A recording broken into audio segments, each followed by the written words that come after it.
All right, guys. Hello, everybody. Seattle Mike. Fights with Friends.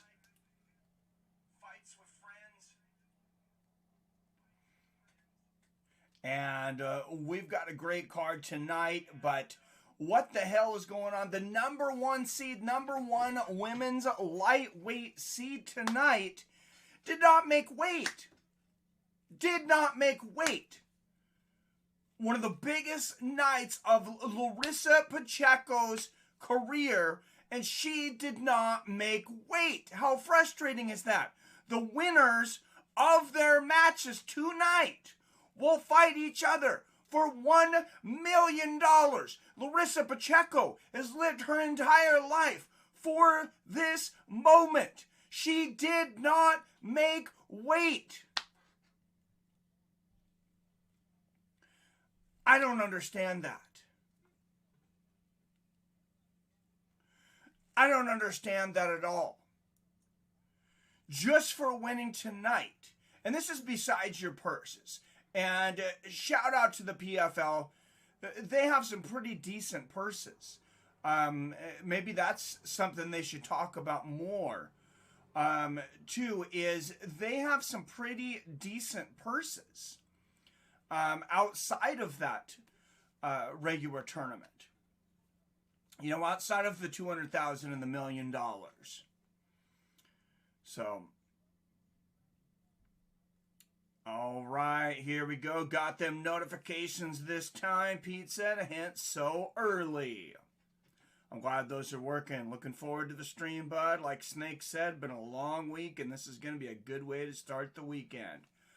I feel like the mojo in the world is especially off this week.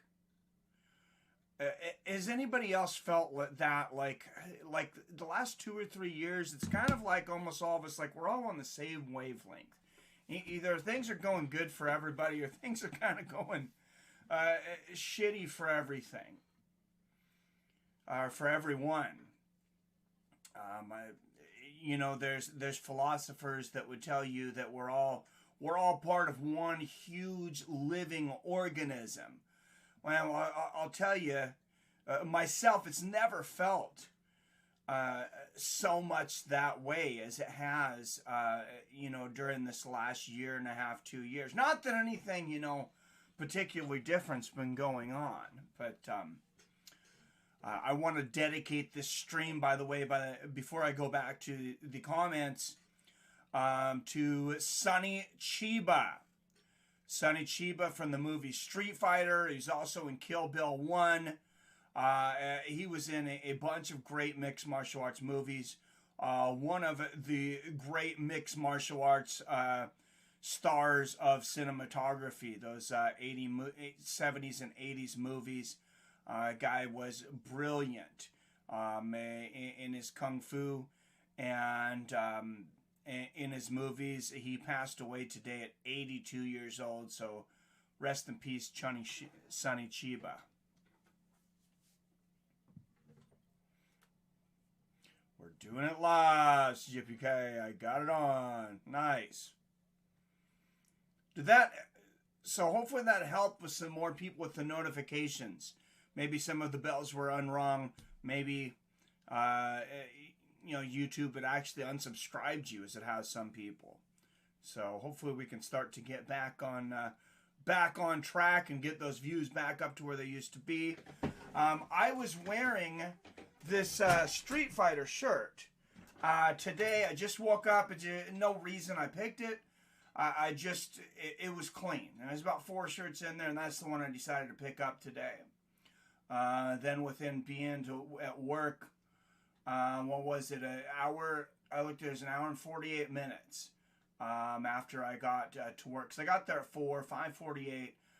Sonny Chiba was pronounced deceased. So the Street Fighter, you know, passed away, but I didn't know. I just happened to wear a Street Fighter shirt. I thought that was interesting. What's up, peoples? How's everyone this evening? No, I'm doing good, Greg. I'm here with you guys. The boys, Brock Ellery in the house.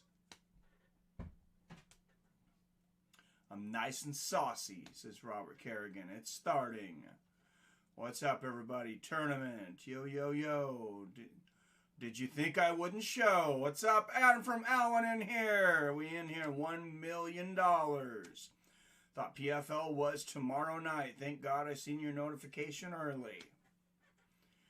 Nice. I'm glad you're getting them too now, Robert. Yeah.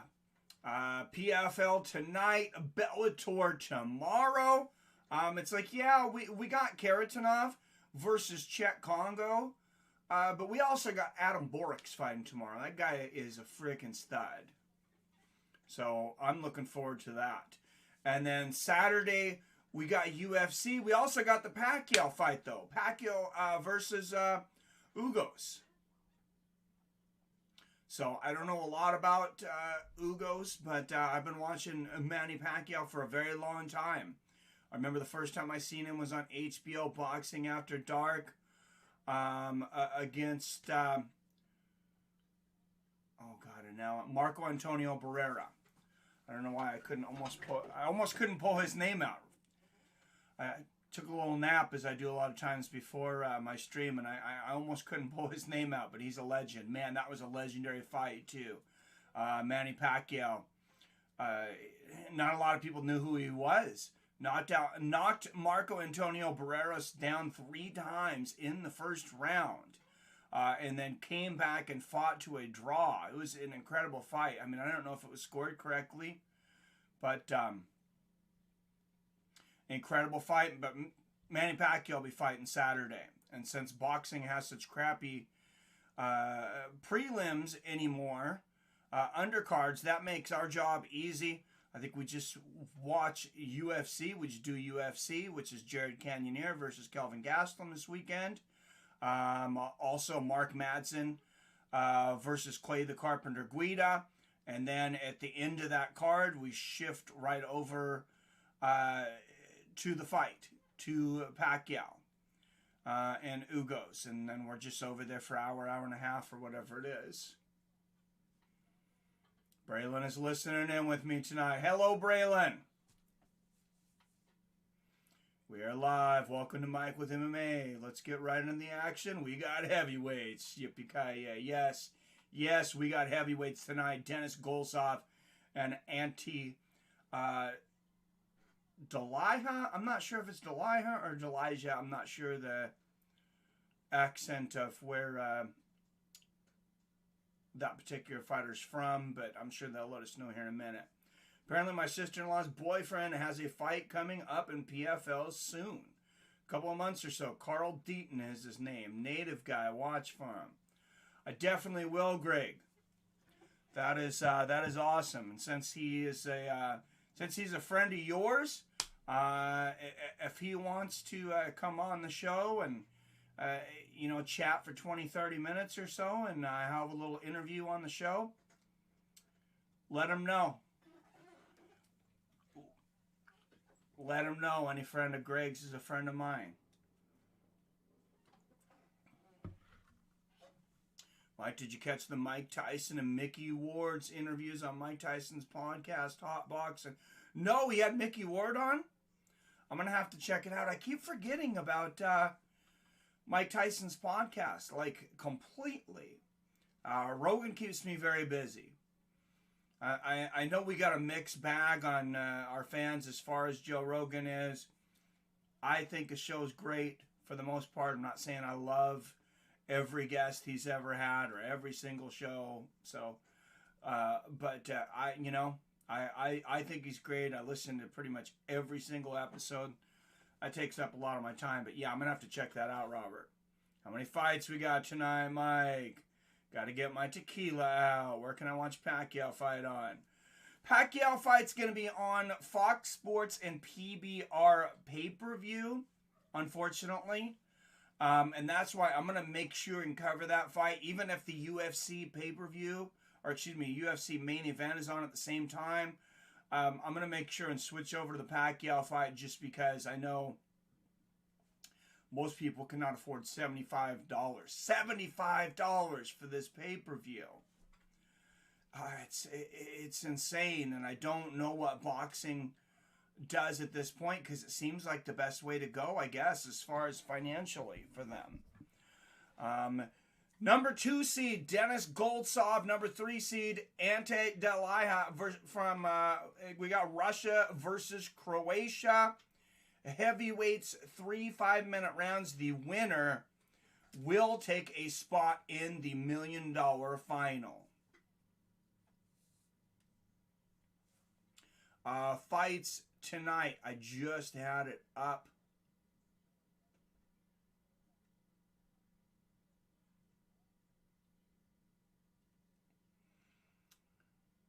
I'm going to tell you, Ante Delija from Croatia making his way down to the cage right now. Of course, there have been a lot of great fighters from Croatia. One Croatian that comes to mind in particular is Pat Militech. Pat Militech of Militech Fighting Systems. One of the guys that really pushed the sport forward. Denis Goltsov, representing Russia. This is his second straight PFL heavyweight prelim. I guess you call it that prelim for Final Four, even. All right, card tonight, main card. We got Denis Goltsov versus Ante Delija next.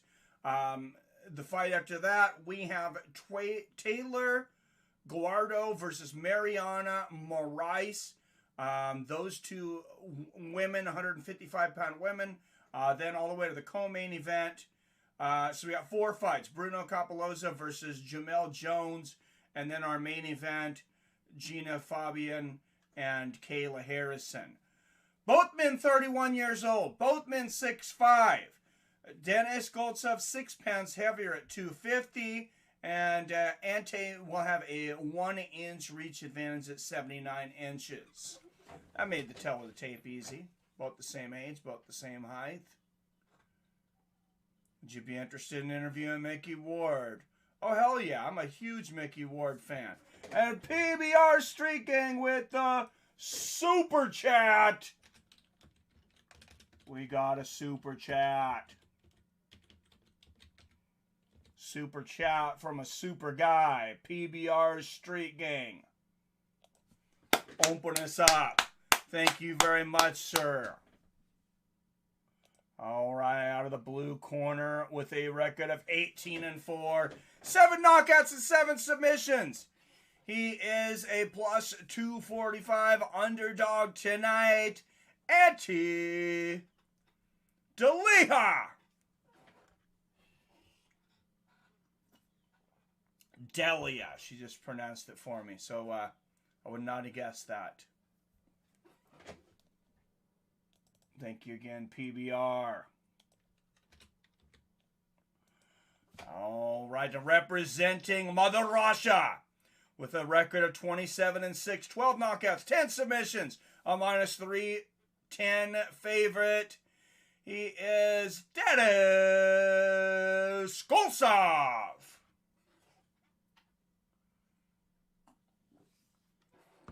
Croatia versus Russia. Referee for this one will be Andrew Glenn.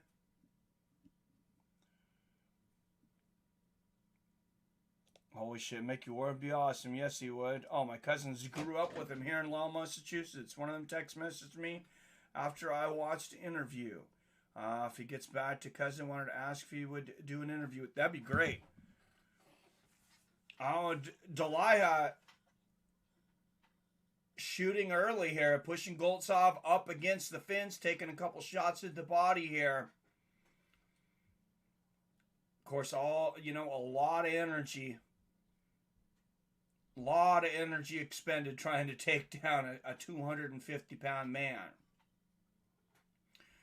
Nice knee to the body there from Goltsov, who wants to do everything he can to keep this fight standing. Delija would like to take it to the ground. Nice knee there from Goltsov. You see, Delija, if you were wondering if he trained with the Croatian sensation, You can see Crow Cop team on his shorts. Yes, he's trained with the great Mirko Crow Cop. Nice knees to the body from Goltsov up against the cage. And he's been able to keep upright from this takedown event attempt here from Delia. I don't know why I have such a hard time saying that. It just doesn't look like it's spelled that way. Okay. My brother actually went to the Golden Gloves National in Tulsa over the weekend, and as Mickey was there doing a meet and greet. Oh, that's freaking awesome. Oh, nice right hand there from Delia and a 1-2, and he says, bring it, big boy. Let's have fun. What's up, Clavin? Hey, good to see you, my man. How are you doing? Nice 1-2 there from Delia. Oh! And the 3-piece from Ante Delia. Man, Delia, his boxing is crisp already. He's had Goltsov up against the cage here a couple of times. Good start here in the first minute and 20 seconds here for Delia. Or Delia. And you see live odds already changing. Goltsov minus 285 live odds at the moment. Those live odds are weird, but oh, and Goltsov gets the takedown. And he is on top in half guard. Yeah, those live odds are so strange the way they move. As soon as they have everything figured out with gambling here in Washington, I will sit there and watch those live odds like a hawk. And when I see something I can't resist, that's probably going to be all I do to bet. Or most of. Oh, Goltsov with the full mount here. Wow, and big shots from the top. Always a little high, though. Oh, and Delia flips him off. Great transition. And Delia is on top now. In Goltsov's guard. Great transition. Flipping Goltsov off from the mount. And getting back on top. I live for those transitions. Those are beautiful. Canelo Alvarez versus champion Caleb Plant. That fight has just been made. For those that didn't see it, on the back, or excuse me, on the bottom of the screen here. I'm chilling. Just want to apologize for Pete. Am I talking about a chick sexually? My bad if your wife saw or kid. Well, if they've seen everything I say, they should know that this show's not for kids. Nice right hand from the top there from Delia. And 30 seconds left in this round for the big boys. Can't be too reckless here. It's all on the line. So this fight is worth a minimum of $200,000. Because if you win tonight, even if you get knocked out in 2 seconds next week, there's a new record for the fastest knockout in MMA. You're still going to get over $200K plus whatever your purse was. So this is a very, very important match. No one-night tournament where these guys fight twice anymore. The last 2 years, PFL had to where you had to fight twice in one night. It was kind of strange with the first fight because the first fight was only 2 rounds. And then,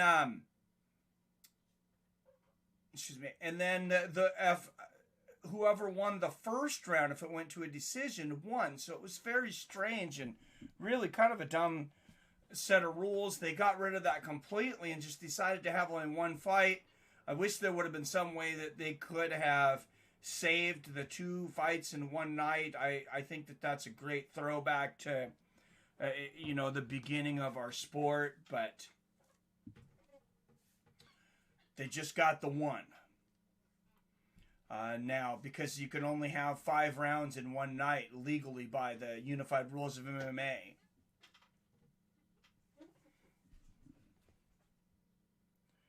So, all right, here we go. Oh, good body kick there from Goltsov. 1-2 from Delia. Jeez, that was awesome. Is the stream audio a little quiet to you guys, or is it just me? My audio is cool. Let me see how it sounds here.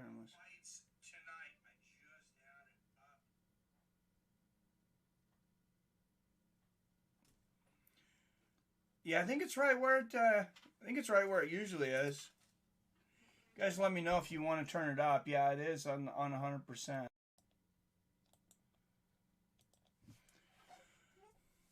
All right. Goltsov now a -175 on the live odds, plus 130 on Delia. Wow, and these are, it's crazy how quickly these change, almost an even fight now. If you were looking for Goltsov, which I choose Goltsov to win this, he's only -145 now.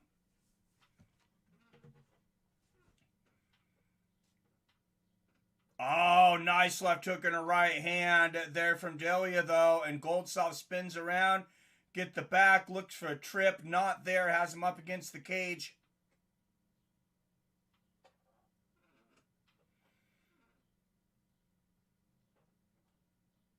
And Delia looking to pound some knees. Goltsov. Great position there. There's the knee to the body here, but he's looking for the takedown. One hand down here for Delia. Oh, and Goltsov just kicks that other leg out from underneath there. And here comes the ground and pound. And just like I said, those live odds got all the way to -124, 145. If I was able to bet, I would have put them in for Goltsov right there. And now the ground and pound comes for Goltsov. Oh, the uppercuts from underneath. This is a brutal, brutal man. Big uppercuts and hooks. Delia in a world of hurt right now. Pound it, Delia! This could be stopped any minute. Oh, he is taking some tremendous shots. Great leverage on the standing ground and pound here from Goltsov. Wow. Delia just with one knee down, and Goltsov is just teeing off. Oh, beautiful move there from Goltsov. Delia trying to get up, trying to get a takedown of his own. Gets up and eats a knee to the body from Goltsov. What a beautiful round for Denis Goltsov. Might be on my end. I just did a system update, so probably my audio. Oh, yes, stream a little quiet. My phone all the way up. Okay, well, thank you. That's pretty much everybody's telling me the volume's a little low, so I'll see if there's something I can do about it. Jared Farrell caused the echoes. No, I'm not sure. Yeah, it is a little quiet, but I can hear it. I don't know. We all got different phones or computers you watch on. And now Delia on top. Great transition in the trip there for Delia. Back and forth. Goltsov now a -500. Delia now a +320. So you could throw a bet. You could have a bet on Goltsov and Delia right now. And pretty much you would come out great either way. Much better with Delia to +320.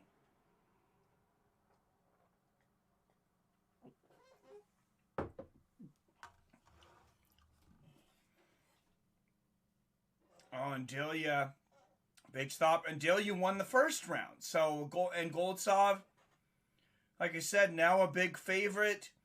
I'm going to have to watch these live odds. Glad I get a little bit of practice before our betting goes live. I have to come up with a strategy. Chris, Delia on top sounds bad. All right, I'm going to see if I can turn the audio up here a little bit. Wow, it says it's 150%, but we will...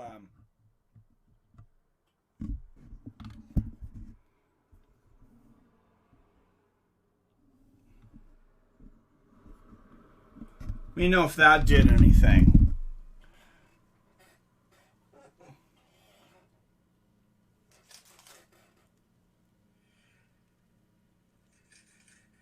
You know if that made it louder.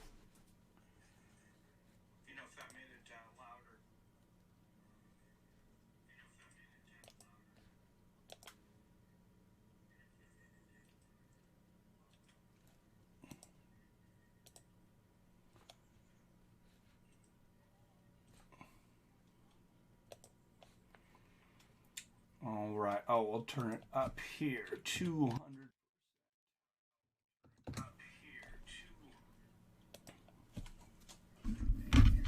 It did, and the echo is back. Yeah, it's gain. So hopefully I figured out what that is. I turned my gain down all the way.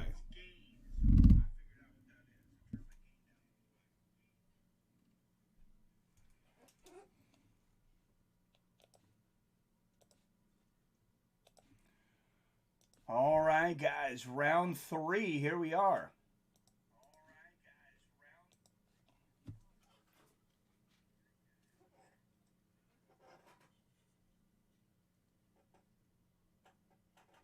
I had a little 4'8" girl that used to work for me back in 2002 at K&A named Aaliyah. I reset my computer and everything today, and I figured that would take care of the echo. But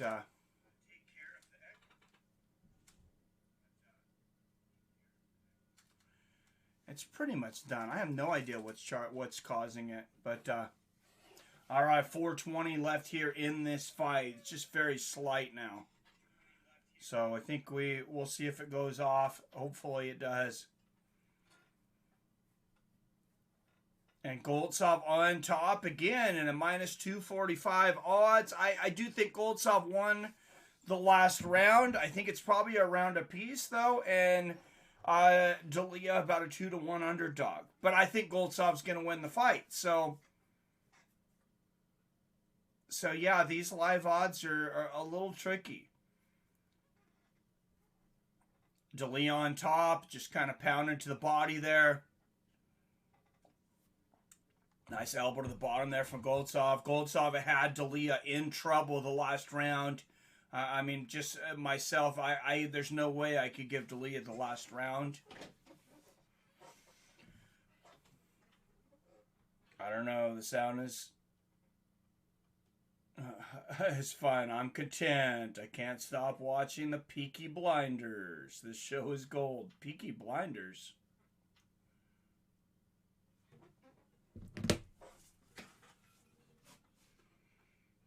All right. And Goltsov on top now. D'Elia out trying to move to the side there. Almost escaped. Back to guard.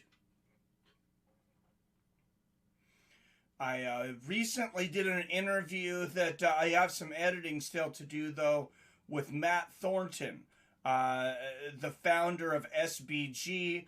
This is a guy that's been practicing martial arts since, and jiu-jitsu, especially since its inception, been running gyms, and we talked about the evolution of the game, the evolution of the guard, the evolution recently of the leg kicks, the takedowns, the change in rule sets, what he thinks about what's been changed, what he likes, what he doesn't, and even his thoughts on Conor McGregor. I asked him about that, and Conor McGregor's recent shortcomings, since he's a SBG Ireland guy and he would be under the Matt Thornton umbrella. So I hope you guys look forward to that. Check it out on Netflix. It's my new shit. Peaky Blinders, huh? I just finally started, getting into Ozark. I'd watched the first episode a while back, and I was like, yeah, I'm not really sure what everybody's so excited about. And then I watched the second one, and now me and my wife are kind of hooked. I think we're on like episode 6, but they're long shows. So nice left hook to the body there from D'Elia. It's like Lawless Bros, but in England. Lawless Bros. I'd never seen that one either, unfortunately. Goltsov going for the takedown here. Good defense here from D'Elia. Oh, great knee there from Goltsov. And you see, he kind of held D'Elia with the Kamura and then landed the knee to the head. That might be a new wrinkle in the MMA game. We may see that more in the future if some people pick up on that. Standing Kamura. Grab someone in a standing Kamura so you can knee him. Nice knee to the body there from Goltsov. But remember that. I'll remember that. August 19th. Nice right hand there from Goltsov. August 19th, 2021. Oh, nice left hook and a knee to the body there from Goltsov, who is a minus 165 live odds. You could bet on this up to the last couple of seconds. Wow, that's pretty incredible. I guess you're just kind of betting on, whatever the judges think at this moment. But I think Goltsov won that fairly easily. I thought he won.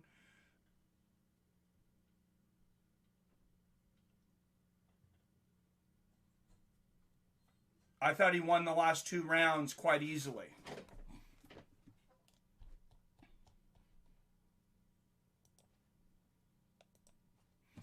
We'll see what the judges think, though. They ran a liquor and a gang from Birmingham, and Thomas Shelby was the man. Interesting. You see the Cageonomics 2 takedowns to 1 for Goltsov, outstriking 62-48. Of course, this sport is scored by rounds, so you have to take that into account. You can have 2 poor or 1 poor round. You can have 1 very poor round and 2 kind of okay rounds where you barely get over and of course get a decision. What's the main card tonight? Clavid coming up next is these are all everybody fighting tonight gets $200,000 when their hands raised. So basically tonight is the $200,000 night. That's how we should have marketed it.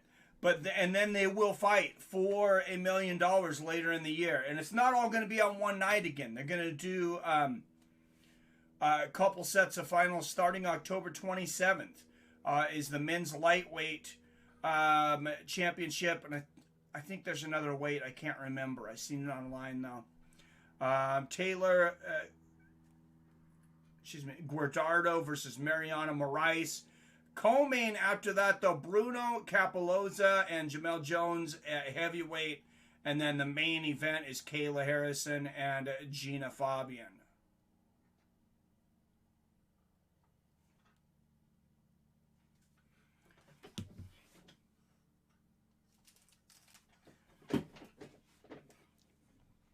All right, guys. Next fight coming up. We'll just see if these judges can count. For those of you who remember screaming, your ears, me screaming, your ears might be hurting. I said it was the worst decision in MMA history. At least in, big sports televised MMA history. I still think it probably was. I can't think of a worst one. Especially because of the way it was unanimous. Which was 100% backwards. Which I thought they would come out later and say, hey, we misread the names. We read them in the wrong order. And that has happened in the past, unfortunately. Even given all that time, sometimes those wily judges will just, say the wrong fighter. Usually not all 3 of them. But there was a boxing judge this week that was suspended after a very poor decision on a unanimous, a 117-110 in a fight where he chose the wrong fighter, a fighter that had, should have won. He had the other guy winning by 117-110, But what they actually ended up suspending him for, they mentioned, the shady scorecard, but what they suspended him for, of course, you guys could guess this, is 2021. What do you think he was suspended for? Tweets! Of course, tweets! Guys, if people care about you, get off of Twitter, or don't go on by your own name, or don't say stupid shit, because there's nothing positive that will come from your post from Twitter. I'll finally watch that movie, American Fighter. It's a really good movie. It takes place in 81. I never have seen it. I'm a little embarrassed to say that. I know I've heard of it quite a while. And my first series for Weapons of Mass Discussion, by the way, guys, I've decided it's called American Worker. And I'm going to go through the different, the paths just that the American worker has now, just trying to earn a living. And it's pretty tough out there, guys. I think there's enough to do a show or a little bit of a mini series on that. If any of you would like, I don't have a separate email for that yet because I don't want a million emails.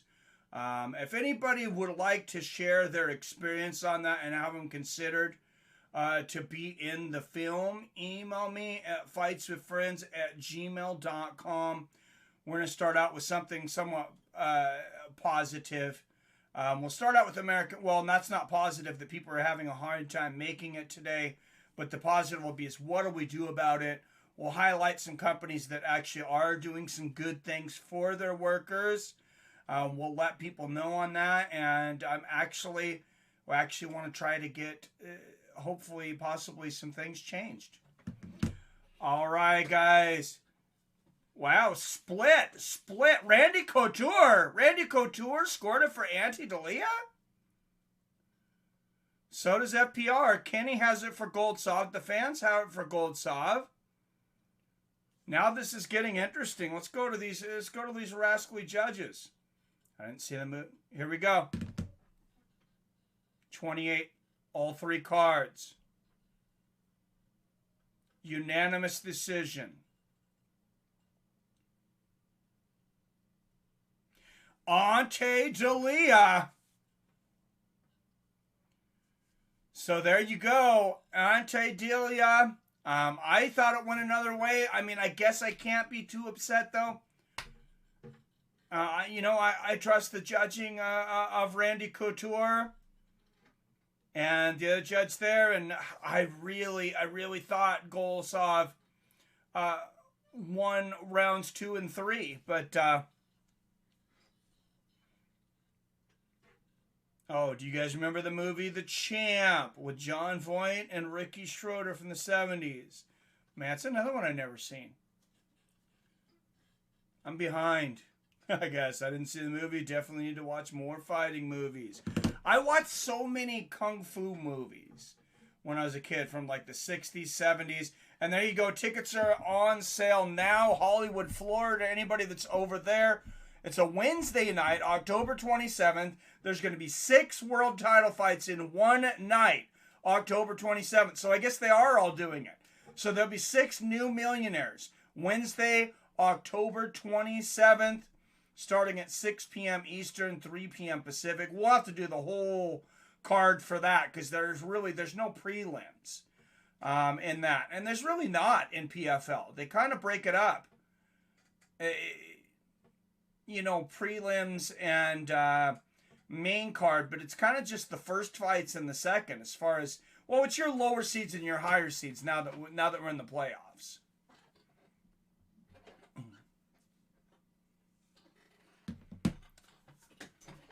But all right, we'll get the next fight up on the board. Taylor Guardado versus Mariana Moraes. They are warming up in the back.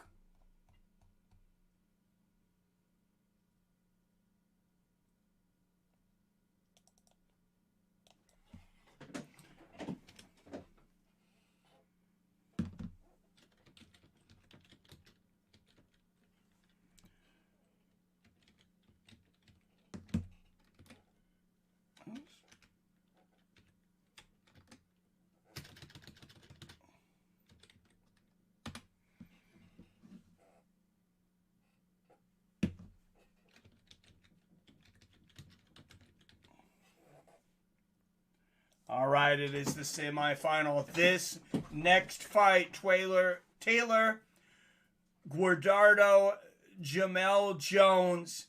These 255-pound women will be fighting for $200,000 and their chance at $1 million. The winner of this fight will take on the winner of tonight's main event, Genah Fabian and Kayla Harrison.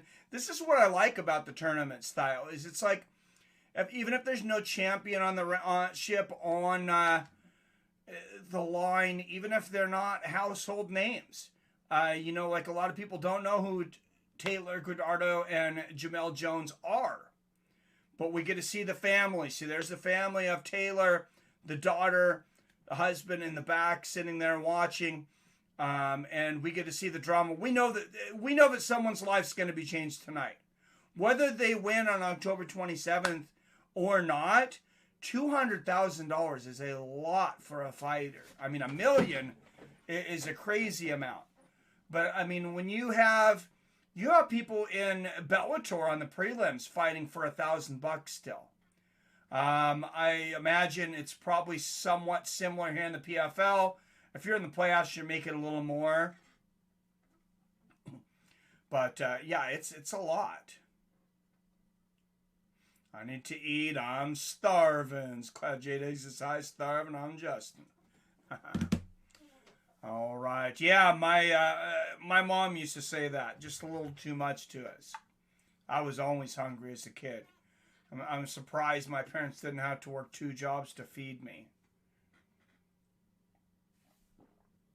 And back then I could eat whatever I wanted, so I didn't worry about it. Carried that habit into my adulthood, and that's the mess you see before you.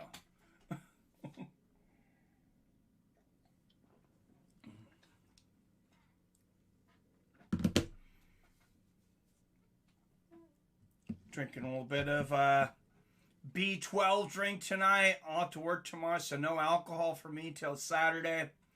Then things will get fun. Saturday night stream. But I was just looking at this. I was just pouring it in a glass before I started. And see, I'll pour this just so you guys know that this is not actually urine, because this I noticed when I put it in a clear glass, it really looks like urine. But no, it's a vitamin B12 rush drink made from, my family's actually friends with the owners in Everett, Washington. So that's why I look at it. That's one of the reasons I drink it. But it's got 100% of your vitamin B12, 580% of your vitamin B6, 250% niacin. But just... you can't have too much B12. If you guys didn't know that, you'll just pee it out, and it'll come out looking exactly like it goes down.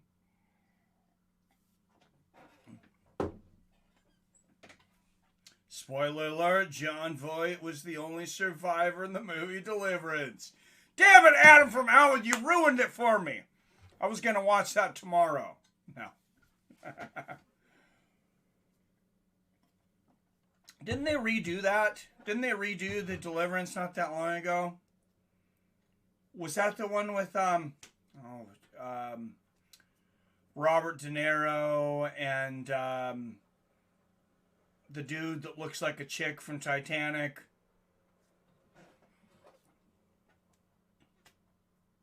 I hope not. No, I've actually seen the Deliverance too. No, it is pretty good. Oh, hope they didn't make a new one.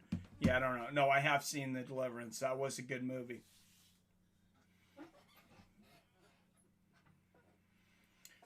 All right, guys. Let's throw a little trivia out there. These girls have not made it to the cage yet. Oh, and as soon as I say that, we can still throw a little trivia. I won't tease you like that. Everybody refresh your browsers.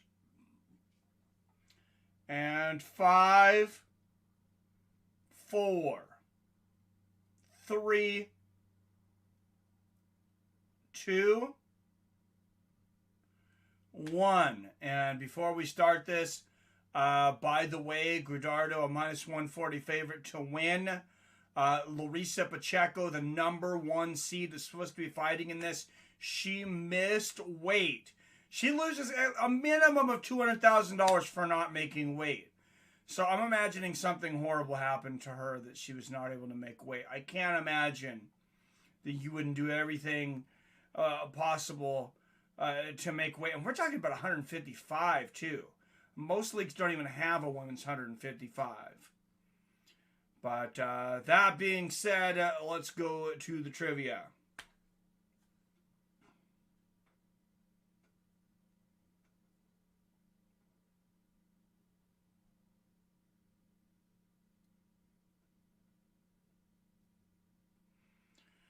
All right, guys. This heavyweight scored a first-round knockout in the first ever show on Fox. It was the only bout of the event. Does anybody remember UFC on Fox 1? Who scored the knockout? Brock Ellery with the lightning fingers. I think you would have beaten Billy this week. J-Dig right behind him. Yes, it was Junior Dos Santos. And Brock Ellery gets it. All right.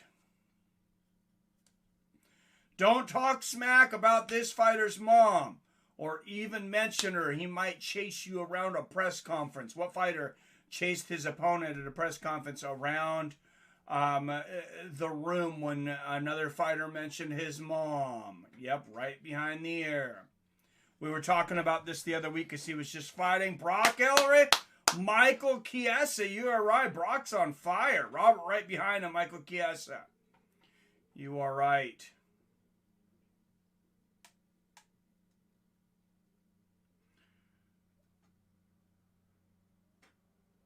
All right, guys. Mariana Moraes, #5 seed, making her way down to the cage. She, of course, will be the only #5 seed. She was the international qualifier from the Brazil series. The reason she's here tonight, she can thank Larissa Pacheco for not making that 155-pound weight limit. Larissa Pacheco, she literally would have gotten paid $200,000 plus whatever her purse was just to make weight, and she could not do it.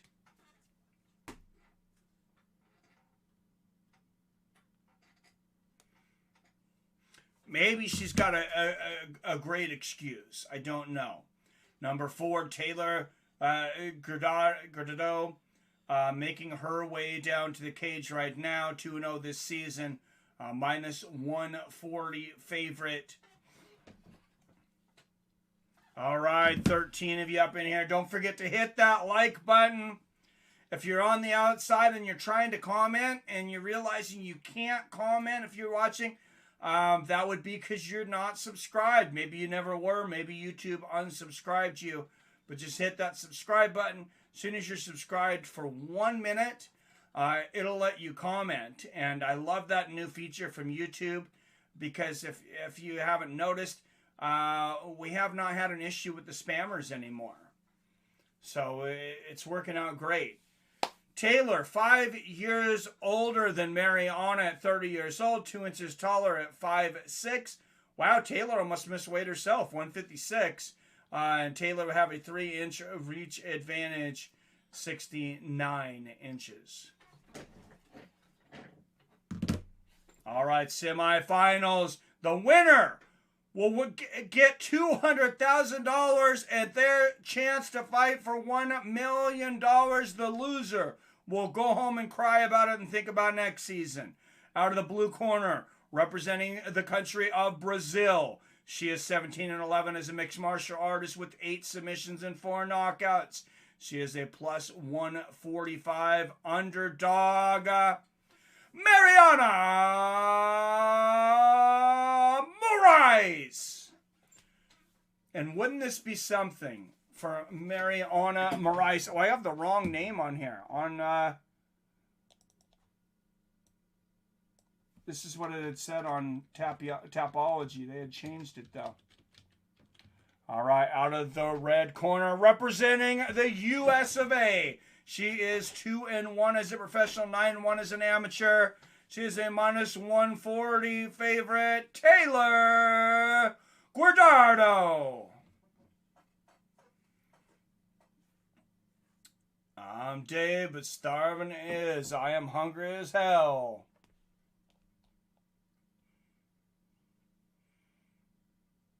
I'm sure I'll be hungry by the end of the night. You guys talking about food. Bagel and freezer pizza. Bagel and freezer pizza. Like bagel bites? Oh, those are disgusting. Don't do that to yourself.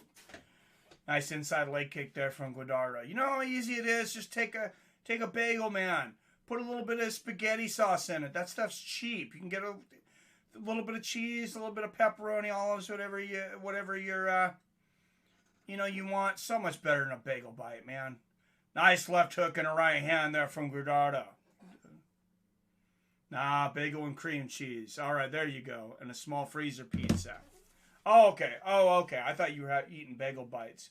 I was going to tell you, man, as your life really came down to this, nice inside leg kick there from Taylor. Good body kick from Taylor. Oh, good jab and right hand there from Moraes. Oh, big right hand from Taylor.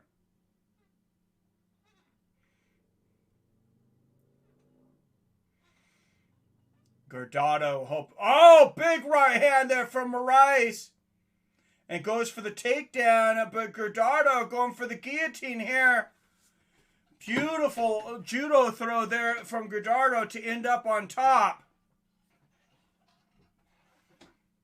And Moraes stands up. Speaking of judo, I got back into judo. I went to one session and they already canceled indoor combat sports here again in Washington. Oh, beautiful! Beautiful Uchimata! Mariana Moraes with a textbook Uchimata judo throw. And for those that were always asking me, does judo work? If you're in the right position, yes. I don't think you're going to win it just as a judo player in today's MMA, but it's definitely a piece. And Moraes moving to half guard. But imagine you did that to somebody on concrete. Fight's definitely over.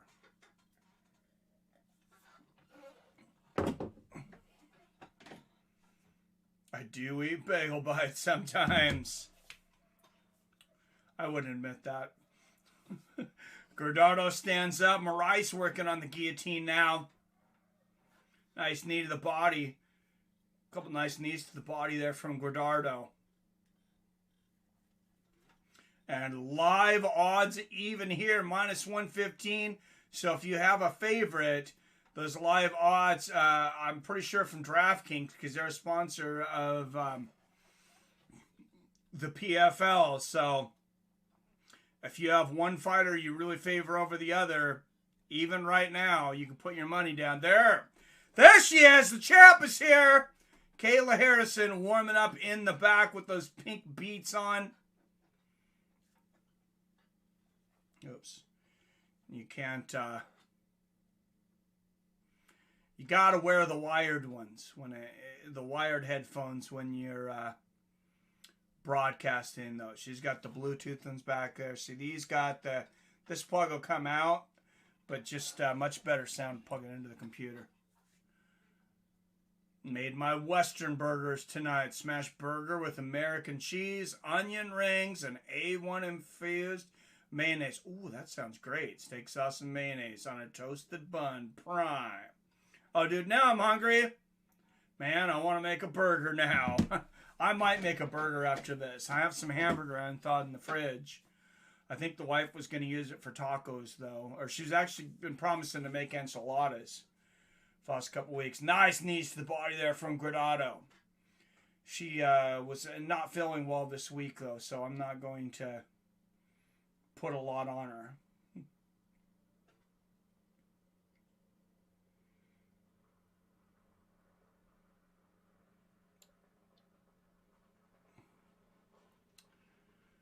All right, all working at state colleges. Washington State, I don't know if they're the first college to mandate the vaccine, but those not fully vaccinated by October 18th risk losing their job. There's one player that is refusing right now. Nice body kick there from Moraes. And Gardner now minus 130. Had tacos earlier. Nice. Good inside leg kick there from Gardner. And good left there. Nice outside leg kick and a good jab there from Moraes. Good jab and right hand. Man, super even first round. How did you have it, Robert? Were you scoring that round? Robert, or is Rob Iman here? That's a tough round to score.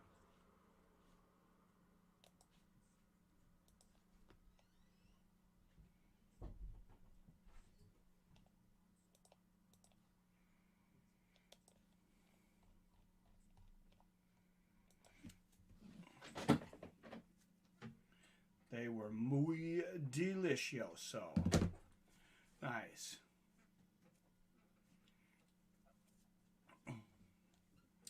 Rock said, Clavid, I tried to have taco earlier, but the wife was not in a spicy mood. My wife's never in a spicy mood.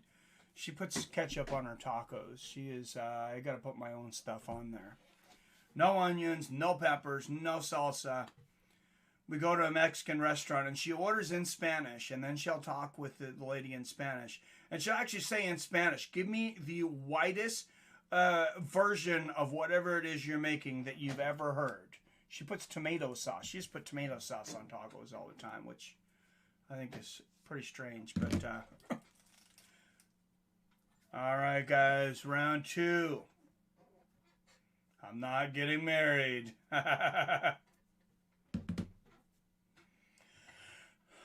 Yeah, not that kind of taco, though. Oh! Nice body kick there from Gardner on the left hand. I'm going to go ahead and give the first round to Gardner, but very close. I wouldn't complain either way. Good jab lanes there for Gardner. Love that Mike lost the joke, but has the realest of issues in the taco department.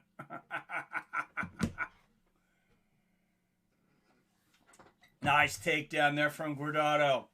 I had an idea that you might be going that direction. I wasn't sure. I figured it could have been either way. Just because I have such an issue with wanting anything spicy in my house.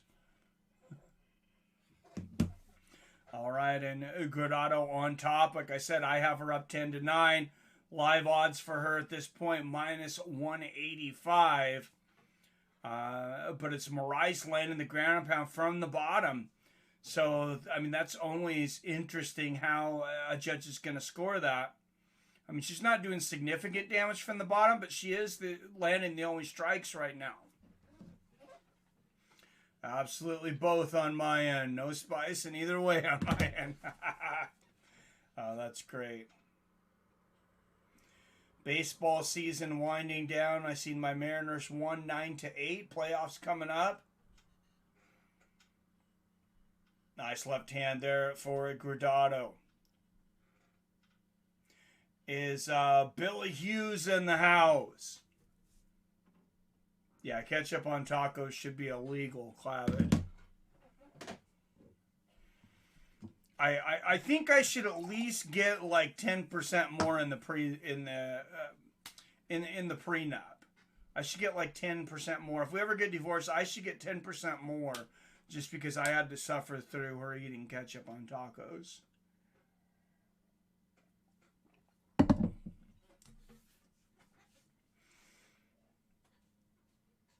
And Taylor on top trying to pass the guard of Moraes. Both of these women, you can see, pretty tentative in the last round. Nice shot up top and 3 body shots there in the ground and pound for Gardner, who seems to be taking over this round. But, excuse me, it's about the last half of the last round, I guess. Pretty conservative. But coming up next, Bruno Capalosa and Jamal Jones, heavyweights. Well, in most states, the dude gets anally gaped. No thanks. Oh, where everyone at, right? Yeah. Yeah, it's Washington's no different, man. I know some friends that big right hand from Moraes and a straight right from Guajardo. Moraes has got a great looping right hand, and she's been fairly accurate with it. I'd like to see her throw it more often. It is a little wild, but Guajardo seems to be having a hard time timing it. Nice outside leg kick there from Guajardo. Something Moraes has got to watch, though, when Gardner throws those. Oh, beautiful exchange there. Nice combination from Moraes. Good jab in there from Gardner, but Moraes won that exchange. Gardner now a minus 575 on the live odds. That is crazy. I don't remember what Moraes' finish rate was, but, I mean, you get a plus 350 on Moraes. That's pretty thick odds. Oh, nice 1-2 there from Moraes. Oh, and a good right hand there from Guajardo. Pretty thick odds on Guajardo. Not quite as thick as Larissa Pacheco was tonight. She could not make the 155-pound limit, so much so that she gave up $200,000 to do so. I mean, maybe I should stop picking on her, but I hope that was a good donut. Nice left hook there from Moraes. Another left hook. Moraes starting to come back, land some shots here. And with these sketchy judges, you're going to get plus 350 on her right now in the live odds. Might think about pulling that trigger. All right, one more. One more round. What's up, Arcade in the house? Good to see you, my friend. Arcade, how we doing tonight, brother? Finish off my gelato cake and Florida Kush. Unless I seen something like Kush or something like that, I used to always assume you guys were talking about food. Now I know it's always drugs.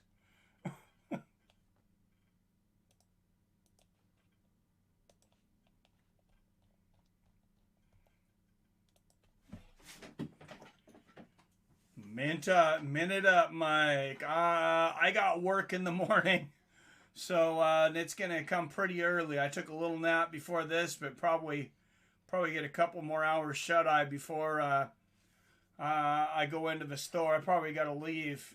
I probably got to wake up about 1 or 2. I don't even know if it's gonna be too much time to sleep, but go to the warehouse and load up so I can get to the store by 4. All right, here we go. Third and final round. Taylor Guajardo, Mariana Moraes. Winner gets $200,000. It could all be decided here, and a chance at $1 million on October 27th. What's up, Greg? Well, thank you, Arcade, I think. Except for the dead. Michael dead. I don't want to be dead. Cheers, though.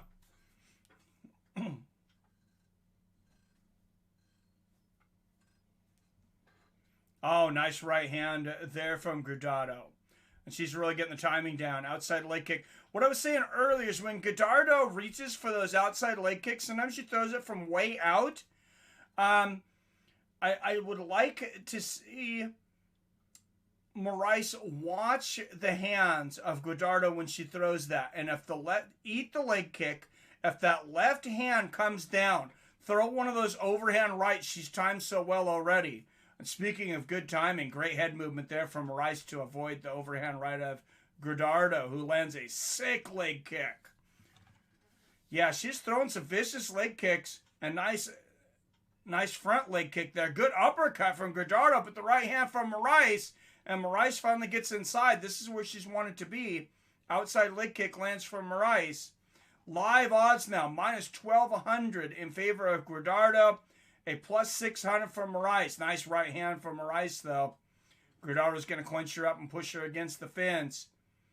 But like I said, I think the key for Moraes is that looping overhand right. Guajardo has shown that she has a hard time seeing it coming. Something maybe around the corner. And do it when Guajardo is throwing one of those outside leg kicks from far out. I think it's the perfect I think it's the perfect range.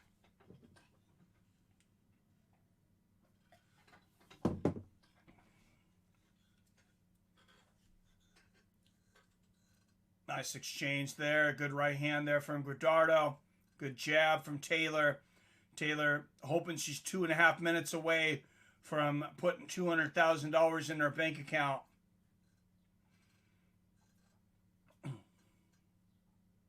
Oh, nice left hand there from Moraes. And a good body kick from Gardner. Okay, Chaos with the super chat. Thank you very much, Arcade.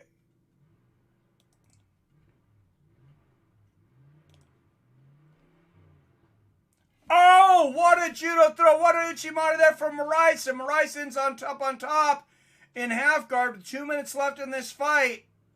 And she is literally fighting for her playoff life. It's win or go home. And it's also, it's win or it's win, get a $200,000 bonus. Lose, go home and cry.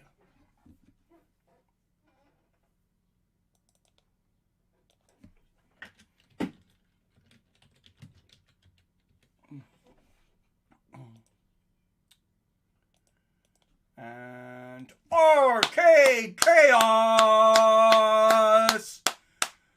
with the $5 donation to spice up this women's semifinal. Thank you very much, my friend.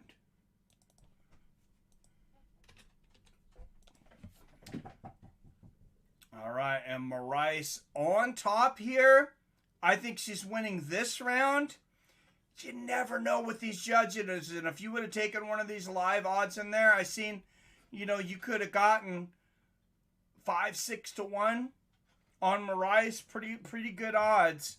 I do think Gardner won this.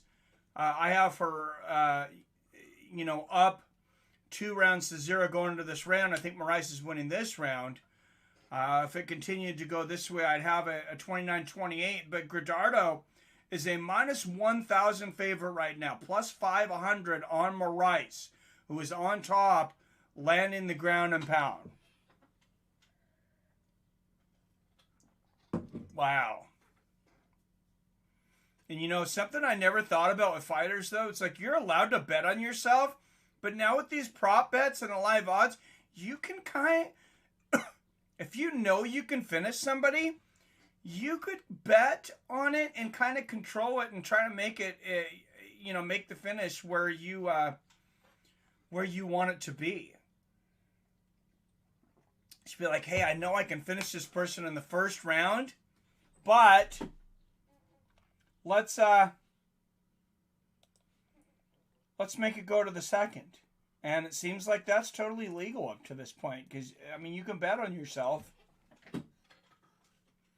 Thanks, Clavin. I appreciate it. It's all good. Life keeps on trucking. You know how it is. Oh, what did I miss? Oh, I want to apologize, Pete. I was in the wrong, man. I can man up to that. Well, thank you. Thank you. It's always nice when, because it kind of stresses me out when the friends fight with each other in the chat. Oh, Miracle Alien Cookies. I missed that. It has the sweetest smell to it. Damn, that sounds like what it sounds like. Sounds like it puts you on another planet. Y'all are good smoking and eating. That was pretty nice of you. Clavitz is the way Mike keeps saying Retardo. It sounds like he's rhyming it with Retardo. Thanks, Cloud. Appreciate that. It's all good. Yeah, that's what Floyd does. Yeah, I think he kind of does too. No problem, man. Like I'm not losing a Fights with Friends pal over me talking about a chick. It's stupid. And yeah, I don't want your kids or wife to see what I'm saying. I get it. Now I know I was in the wrong. Yeah, it does.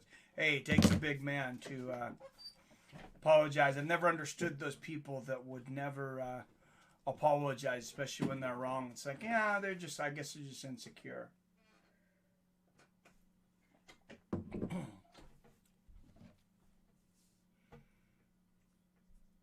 Oh man, Arcade Chaos, you're feeling really sick, man. Man, get better. Have some hot tea, man.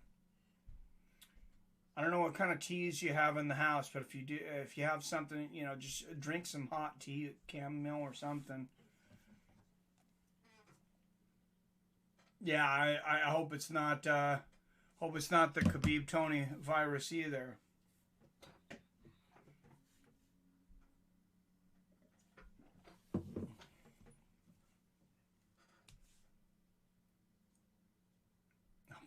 No, I definitely hope it's not cancer. Yeah, let's not go that far. I got a cold like 2 weeks ago. It's finally gone. Thank God. Yeah, we had one of my coworkers actually out with the Khabib Tony virus the other day, and he said he felt fine, just a little tired. You know, just slept it off. He didn't get the jab. Hadn't gotten that, but came back. He's fine today. They made him take off, you know, whatever it is, a week or 10 or 14 days or something. I lost track of the days, but however much time you're required to be out, he was out, and said he was just wearing himself down. Everyone gets scared, but there's real killers out there still lurking, waiting, like TB. Well, and speaking of real killers waiting out there, I know Dexter's coming back here soon, or I think 2 months. So for any Dexter's fans, they're coming back. Showtime is bringing him back for a season, which was kind of surprising, but I'll take it. I didn't like the way that show ended. My muscles ached, head ached. It was bad. Oh. Hey, maybe you had it. Maybe you had the Tony Khabib virus.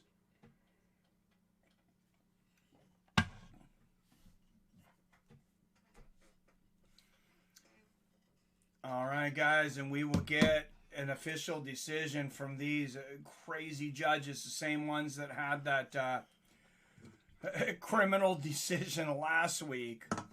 Well, I don't know if it's the same judges, actually. It's just PFL, but it may be different, maybe different judges depending on the city. You see pre-season football tomorrow, Chiefs and Cardinals. Of course, we'll be doing Bellator because it's still preseason. But we'll start mixing in some football now that football season's here on Fights of Friends. Sounds like you had the flu, Clev. Yeah, the flu's still a thing, I think. Drunk driving incidents kill peeps every 58 minutes. Don't see folks having to drive around with breathalyzers. But I slept it off, so OJ and cake helped me a lot. I don't know. Hated not being able to smoke. Did anyways, because I'm just some bones, muscle, and blood. Then chest congestion. Yep, exactly, Pete. They do, man. All right. And here we go with the verdict. The fan scorecard has it Taylor Guardado. When you average it out, 28.9 to 28.1. I have it Taylor Guardado, 29-28. And the commentators have it. Wow, Kenny and FPR both have Moraes.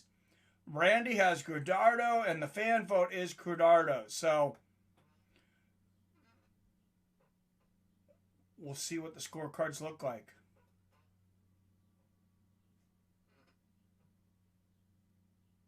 Elian Rodriguez, 29-28. Moraes, 29-28. Guardado will have a split decision. 29-28. And we'll go on to the $1 million fight. Taylor Guardado.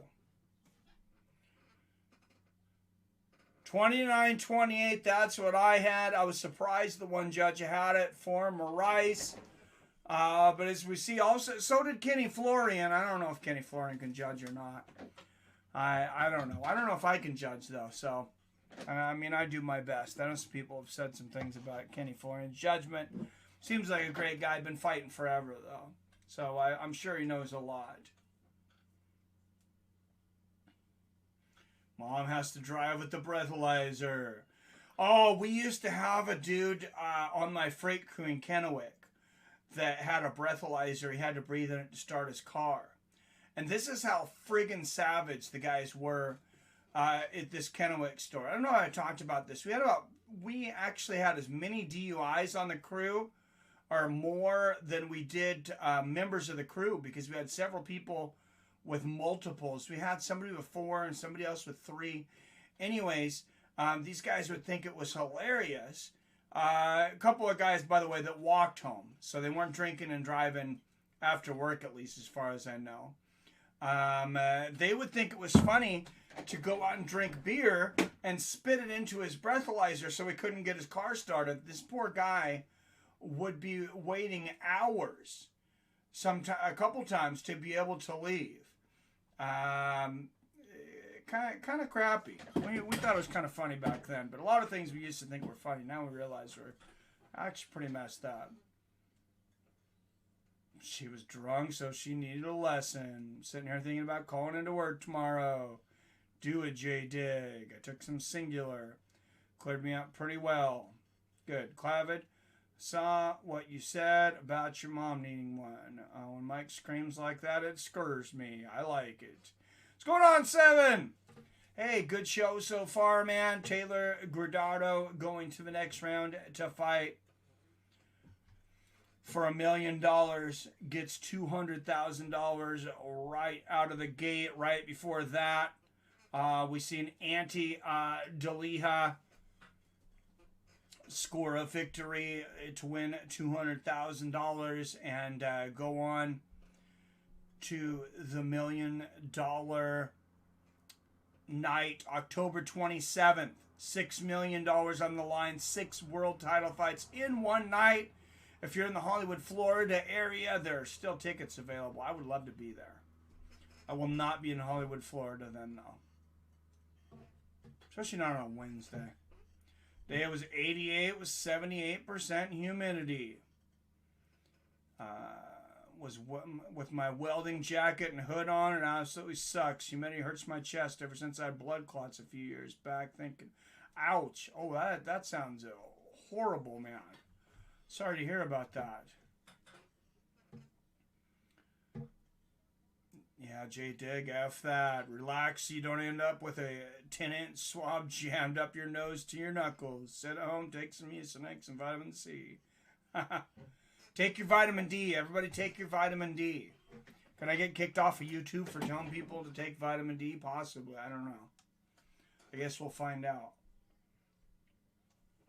Doesn't seem like they're telling anybody to work out or take any vitamins or nutrition or anything like that. They're like, oh, just get the jab and then just go about your life and cough on everybody and everything will be fine. Well, everything's not fine. Right? I may actually use the pay from the sick day and go out and deliver Grubhub, which is my easy second job and double the money. Don't get caught doing that, though. Wouldn't be worth losing your job over. Call me in the morning, Doc Pete. Now it's not just being able to start the car. They send a message to your PO. So my mom all sketched out about it. She won't even use the CBD cream I gave her. Ha! Oh my goodness, that's hilarious. CBD won't hurt her. Tell her to be a man. If you stand in the sun, you get decent vitamin D. Well, you get the best vitamin D. You get... There's a lot of scientific reasons of why, the vitamin D that you get from the sun is better than what you get in pill form. And, I still take the pill form. I still get my vitamin D checked consistently. I get it checked every 3 months. I just go to a lab. It's a super cheap test. It's like $10. Go in there and get my blood work done and just check all my... I've been doing that... I've done that since COVID, pretty much. But every time I go in now, I have them take, you know, take my blood and check all my levels and stuff, and my vitamin D. I take a lot of vitamin D, and I was sufficient. So you can't have too much, and I thought that I might end up having too much, but no, they just said I was just sufficient. So, but yeah, you can tell the difference when you go outside and your body sucks in that vitamin D. Like it won't show up in the magic tea. Like it won't show up in the test. Someone say mushrooms. Not too worried about it. If I deliver in a completely separate area and if I get fired, oh well. I can go find another job. I've been at this place about 9 years. Welders are always in high demand. Hey, maybe you should put your name out there and see if you can get some more money, man. It doesn't... I don't know what the market's like over there, but in Seattle, I mean, there's plenty of people doing that, and then the place that they're at will offer them $2-3 more an hour to stay. But it's kind of madness over here. I mean, it's kind of a crapshoot even to go out to businesses to see if they're going to be open, to see if the employees showed up or not. And I don't know how many businesses I've tried to go in. It says it's open on the door, and there's nobody there.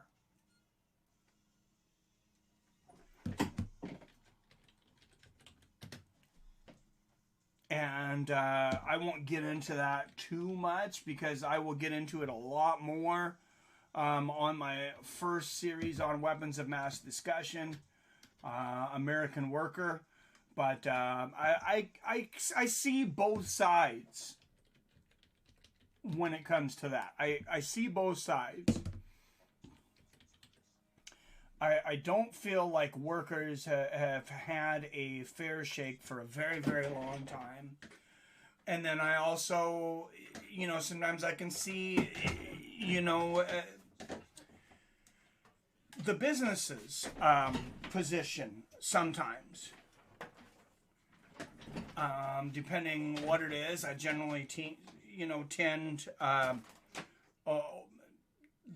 the more time goes by, the more I side more and more with the worker. But sometimes, you know, sometimes it is the employee. She doesn't want to risk it. Meanwhile, still buys scratch off and literally sits and doing nothing. Slamming coffee like her liquor. Aha. I'm like, nah, you're not healed till you admit you're an alcoholic, Mom. I did the same with heroin. Oh, if you say it, it's not a problem. It's a problem.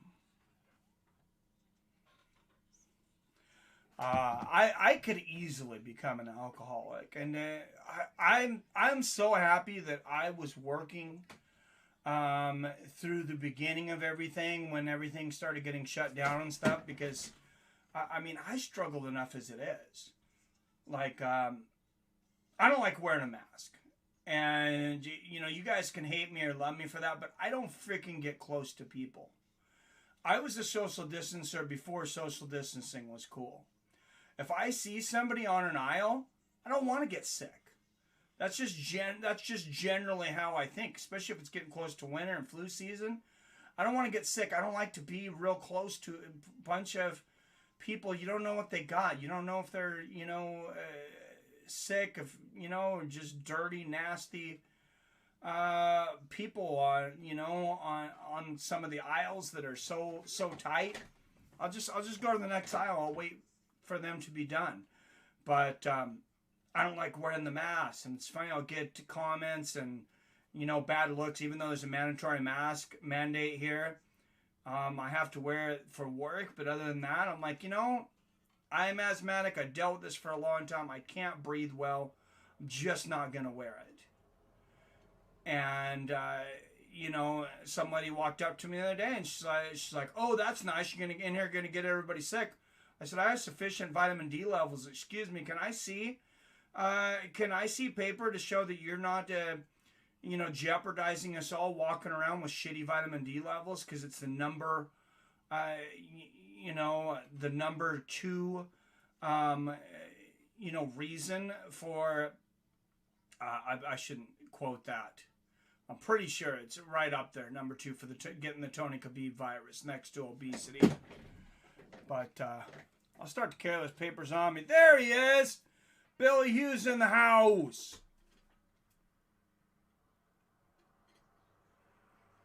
Guys just came up with a horrible joke. Don't judge me too much. I know it's bad, but I'm telling it with the intention of it being bad. Are you ready? We're ready. I'm shrooming again on Saturday, taking 7 grams of Malabar Coast. Ooh, that sounds good. I like the Coast. She knows best, even though she's the one who got a DUI, right? Fuka mask and everything they stand for. I'm with you, Brock. Yep. Same Mike. I've always been the same way. I stay away from people. I'll come back to the aisle after they leave. Yeah, I think that's the smartest way. Yeah, whatever happened to the social distancing thing? Like I said, I didn't have a problem with that. It's like, oh, you're going to tell people to stay away from me? That sounds pretty awesome.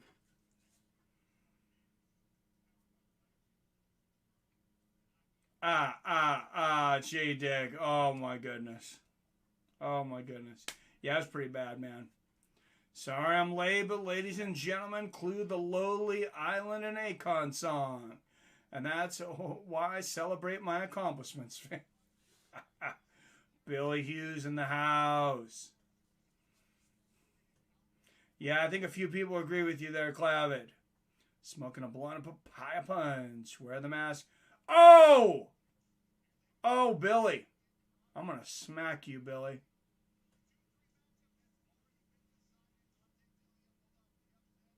Put you in timeout.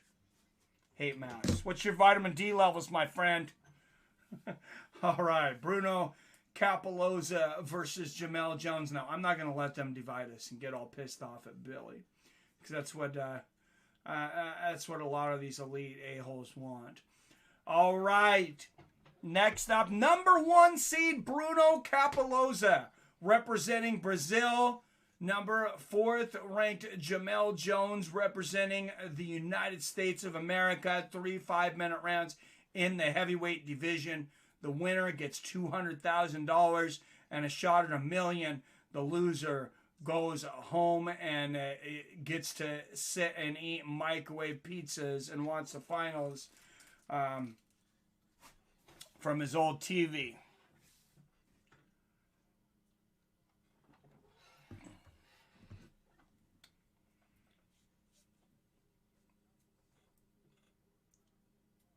Sounds yummy. I have some sour papaya that blew me away. Sucks these aren't 5-rounders. Yeah, I wish they were. I kind of wish they were for the championship part of it. It kind of seems like they should. But I've also been, as much as I like good fights going 5 rounds, I've also been kind of changing my mind a little bit about how I think about 5-round fights altogether. Chael might be having me come around on that. All right, Bruno Capalosa, all 12 of his wins by knockout, 8 in the first round. This is a big heavyweight with big power, and he is the number 1 seed. She walked up to you to ask you a question, putting herself in danger. Yep, meanwhile your mouth was closed, and you were minding your own. She made you talk. Agreed. Agreed, Pete. USA. Feel like they only grow the same damn strains around here and over. And bagels, Mike. North Korea, Afghanistan. Been liking no time limit matches. Let's jump, Bill. Love when communist people see what people living like that really have to live like. Oh, man. Have you guys seen I think it's Namyang Park, her interview on Rogan, the defector from North Korea? It's brutal. All right. Jamal Jones, a year older at 33 years old. Bruno Capalosa, an inch taller at 6'2". Jones, 15 pounds heavier at 251. And Bruno will have a 4-inch reach advantage.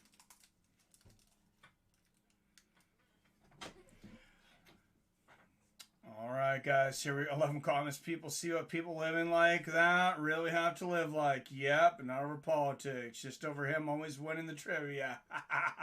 I like it. All right, out of the blue corner, representing the United States of America. He is 11-6 as a professional with 8 knockouts and 1 submission. A plus 165 underdog, Jamel Jones. So we got a guy with 11 wins and 8 of those wins by knockout. And his opponent, Bruno Capalosa, has all the knockouts. He is 12-5 as a professional, representing Brazil with 12 knockouts, 8 in the first round. He is a minus 225 favorite, presenting the #1 seed in the 2021 PFL Heavyweight Tournament, Bruno Capalosa.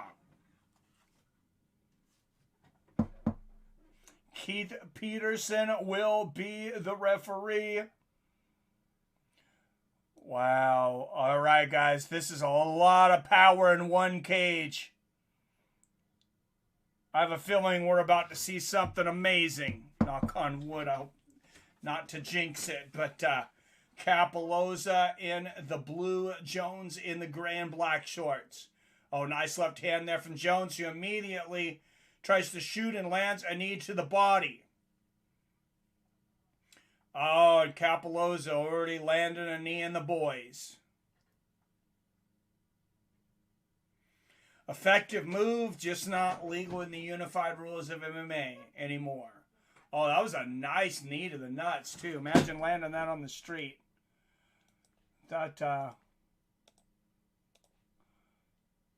Oh, brutal leg kick there from Capalosa. I don't think we're really going to need the time clock, but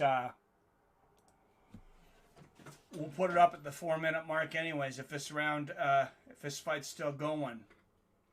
Capalosa looking to land that big right hand from the outside, and Jones seems to be giving him the range for it.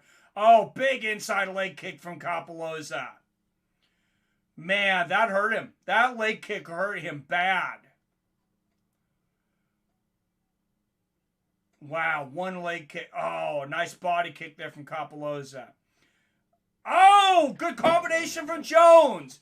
And like I said, both of these men have concrete for hands.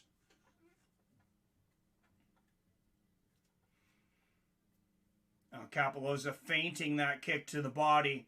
Keep Jones guessing. Remember, like I said, 8 first-round knockouts for Capalosa and 12 wins. And he's a doer. Oh, huge right hand from Capalosa right on the chin of Jones. Oh, nice body kick there from Capalosa. Jones tries to catch it. Lands a knee to the body. Another knee to the groin. Well, Jones is saying there is. Keith Peterson didn't see it. Nice left hand there from Jones. Capalosa getting Jones up against the fence now. Jones gets him off by feinting the overhand left. Capalosa cutting off the cage again here, though. This is a bad position for Jones. He keeps backing up into that fence. And he's fighting a guy with massive power here. 236, 35, 34, 33, 32, 31, 230 left in this first round. Oh, another brutal leg kick there from Capalosa, and Jones barely gets up. You don't see a whole lot of really good leg kickers still in the heavyweight division. Remember back in the day, Pedro Hizzo, I mean, maybe one of the hardest kickers ever, probably. Capalosa just went up to a minus 350 favorite. I wouldn't bet against him right now. 2 minutes left in the first round. I might have bet Capalosa first round knockout, though. And he's still got 2 minutes to do it. I like to see Capalosa try to land that right uppercut through the middle. Look at the spacing on Jones' hands there.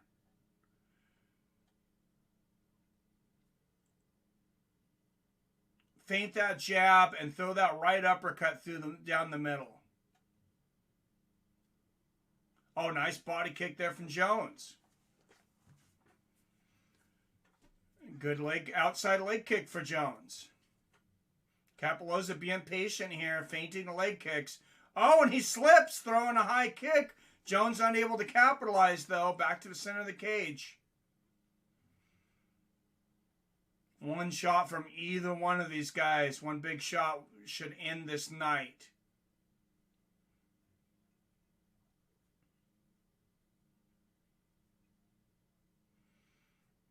Oh, Capalosa going for the head kick. Jones blocking the shot. Oh, and Jones goes for a head kick. A little bit of that made it through. Capalosa's got to be careful not to walk into something crazy. Oh, wow. Big leg kick there for Capalosa. He needs to do that again. Just whip those leg kicks for a while, then go back upstairs. Legs in the body.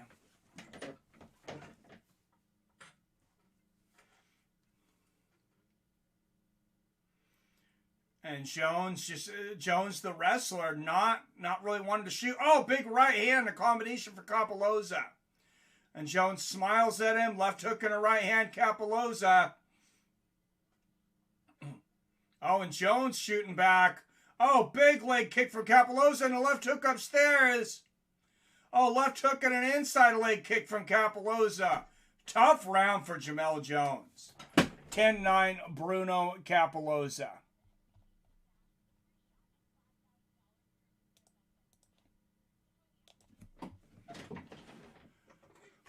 All right. Go into the chat here. Pete, do you want in the fantasy league or no? Oh, quizzes don't remember the word trivia. Nah, Billy, I can't. I don't know what's going on in NFL. I don't really either, but it's fun. It's fun to play. I was a pop quiz ace in my day. Sat next to the smart kid. I did want to play because it's fun as F talking mess with the bros. Yeah, just play, Pete. Nobody else knows what they're doing anyway. Usually the person who wins it, in a lot of the leagues I was in, was somebody's wife who had no idea, but they just looked at the numbers. They didn't, get personal about it. Funny, love Nate, not Nick as much. That was random. How can you not like Nick Diaz? I understand why you would like Nate more than Nick. Not that I do, but I understand it. Oh, nice left hand from Jones to start this off. You see the domination from Capalosa in the first round. 41-10. Might have even gotten a 10-8 on some of the scorecards. I didn't give him a 10-8 just because I didn't feel there was any moments that I was worried that he was going to finish the fight. But still. Nice inside leg kick there from Jones.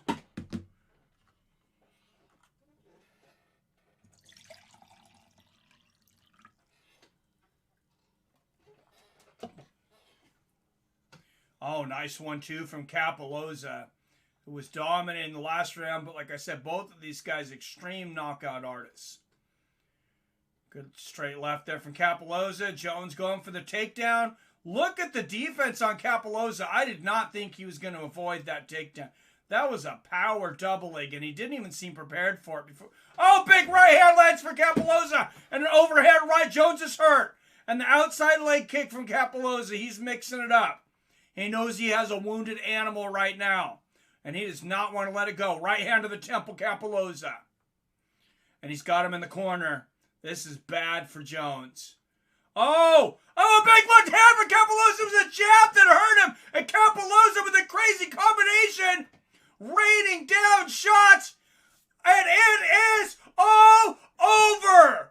Bruno Capalosa will go to the final round to fight for $1 million. And that is an emotional young man right there. You see the video of his family watching back at home. Capalosa rightfully on the canvas in tears.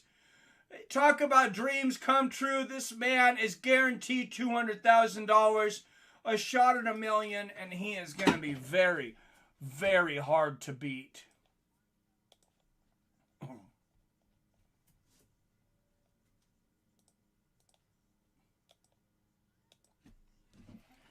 Wow.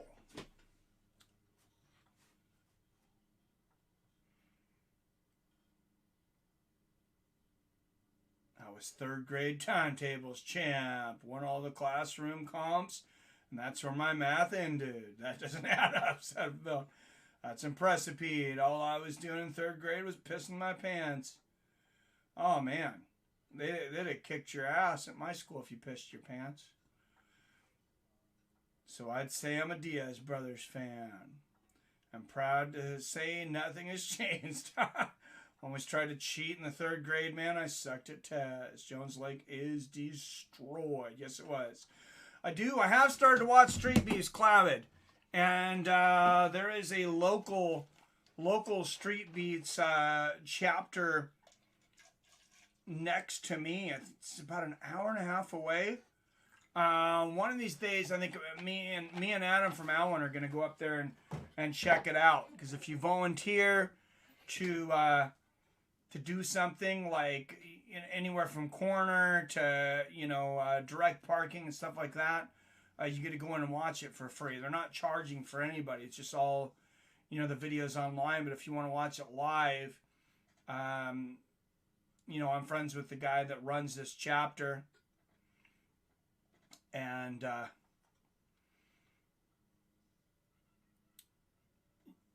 they call him Fire Rooster, but we might go up there and watch one of those, or one of these days we will go. You guys, somewhat I did and always try to get hugs from the hot teacher, so I could lay your head on those tatas. I was too shy for that, Billy.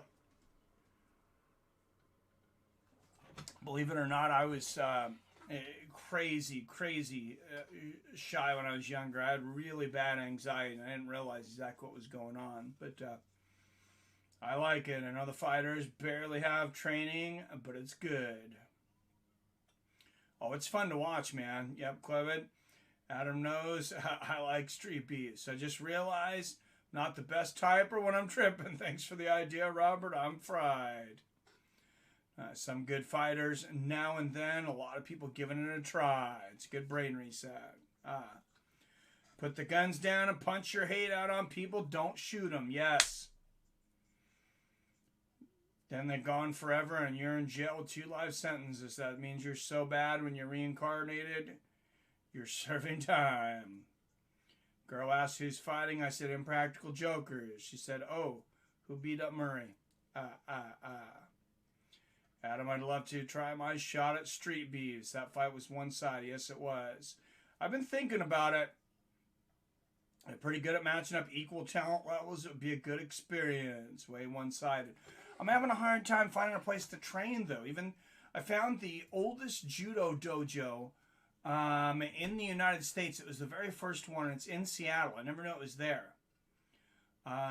It's just their website's just seattledojo.com. They have online classes and stuff. But by the time I found them, now they just re-implemented their classes are closed because they're in King County and you can't even go. You can't even go live with masks and outside, nothing. So unfortunately, I won't be able to train, and if I can't train at all, I'm not gonna fight.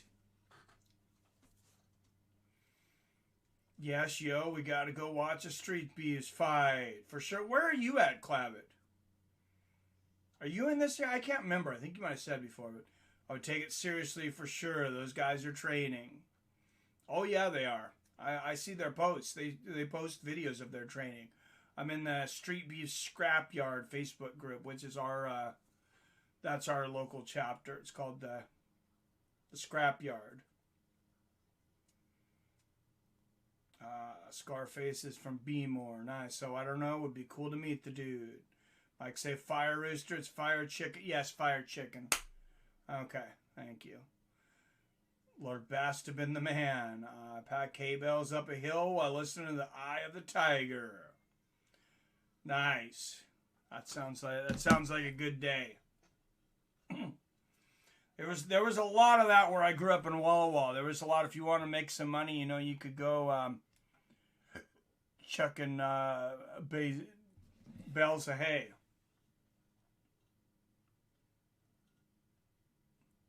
Then I wake up sweating. Dream tattoos. What? No idea, man. All right. And Bruno Capalosa, what a huge moment for him. $200,000 more in the pocket. And that was a jab that hurt him. That was a jab that basically was the beginning of the end.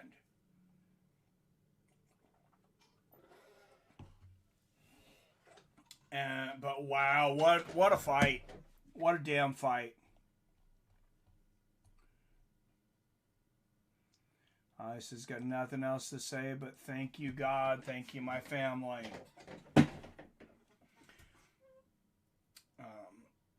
Never fight in your dreams and the punches land like baby smacks. Oh, dude, all the time. I used to have that dream almost every night for the longest time. And I would get in these fights and you keep on hitting people and you keep hitting them and nothing happens. And then as I got older, now when I punch people in my dreams, I must have did it so much I got better at it. I'm not even joking.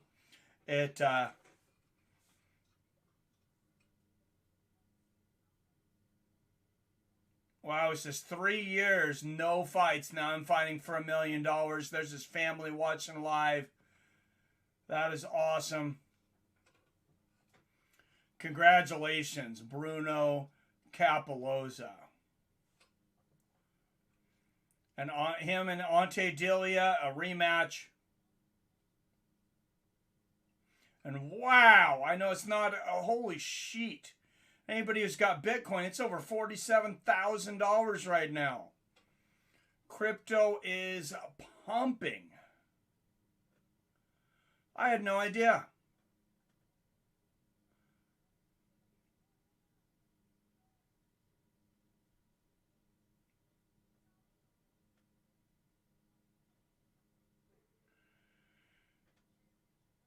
I had absolutely no idea.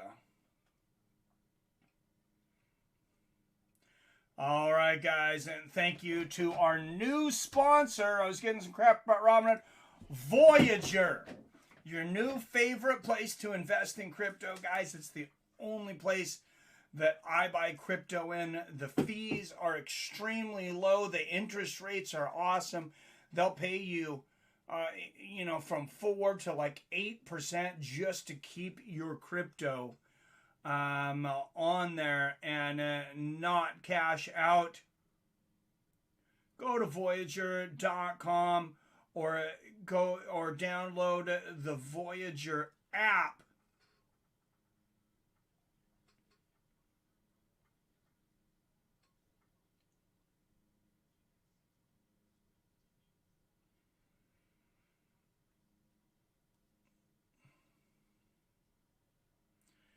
And use my code. Here you go, guys. Here's the link. Download the app. Trade $100 and you will get $25 of free Bitcoin. I'm getting $25 of free Bitcoin. Then you can invite your friends. There's no limit to how many people you invite. A lot of these things have limits. If you invite 100 friends, you're going to get $2,500 in free Bitcoin. So it's just as easy as that. If you're looking to get started in crypto or you don't know a lot about it, Voyager is a very good place to start. It's where I started and it's where I've stayed. And I'm proud to have them as a sponsor now. I want to bring back Candid Camera. Nice. I would have picked Get Shorty. Well, now like everything's on camera, so maybe that's why they got rid of Candid Camera. Did somebody like put it on YouTube or something though? I know a lot of shows that used to be big. They're just on YouTube now. Like, I think To Catch a Predator show. I think he's doing that on YouTube. America's Funniest Home Videos, which will never go away. And they just, I don't know, I guess people are still sending videos instead of putting them on their own YouTube channel. But main event of the evening. Up next, ladies and gentlemen, Kayla Harrison, the reigning, defending 155-pound champion and two-time Judo Gold Medalist, taking on Genah Fabian. Genah Fabian, undefeated in PFL, ran through the competition this season, but now she gets a look at one of the best female fighters, best female athletes in the world. And Kayla Harrison, she's going to have her hands full.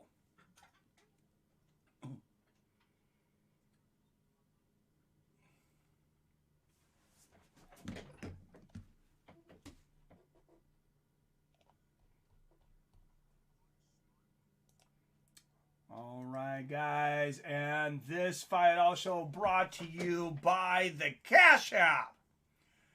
Go to cashapp.com or download the Cash App, and you can donate to Seattle Mike directly. If you want to donate some other way besides the Super Chat and the fees are lower, I mean, I love it. I always appreciate it in any way it comes.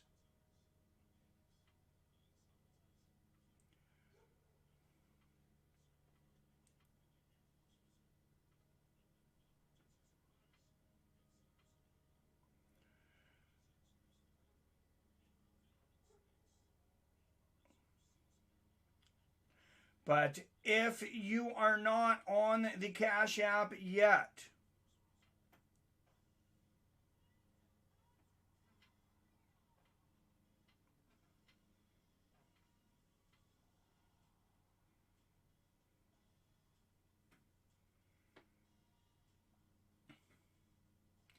sorry guys, I'm having a hard time finding the link now. I need it.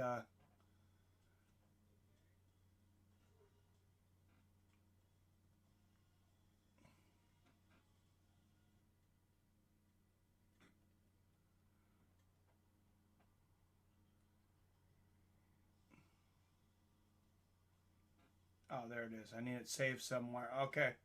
There you go. Put in this link on the Cash App just for trying it using the code. You'll get $5. I'll get some money. Everybody wins, and it's super easy to pay on the Cash App. What I like about it, I have some money on my Cash App debit card. And what I like about it is I get on there and I can buy something online. Like if I'm worried about something being a little sketchy, I just have like a little bit of money in there. I have $80 in there right now. Something a little sketchy that I'm like, man, I don't want to give these people my bank account. I'll just use my Cash App card. And if something goes awry, oh well, that's the deal. It's you're only out. You can only be out what you put in, and they're gonna refund it most likely anyways. But then you don't have to worry about canceling your debit card, worrying about them charging a bunch of stuff to your bank, having more information from you. It's just it's just way easier.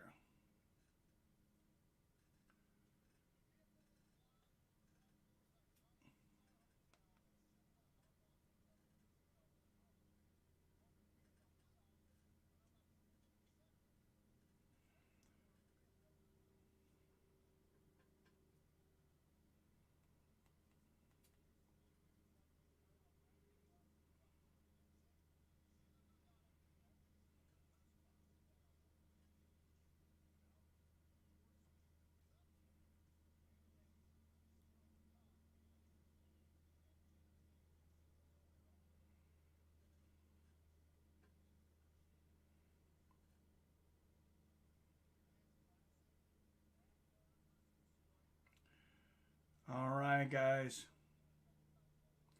Grappler versus striker Genah Fabian of New Zealand. Kayla Harrison, the judoka representing the United States. And there's Genah Fabian warming up in the back. 2018 Muay Thai World Champion. She's going to see that clinch a lot from Kayla Harrison tonight.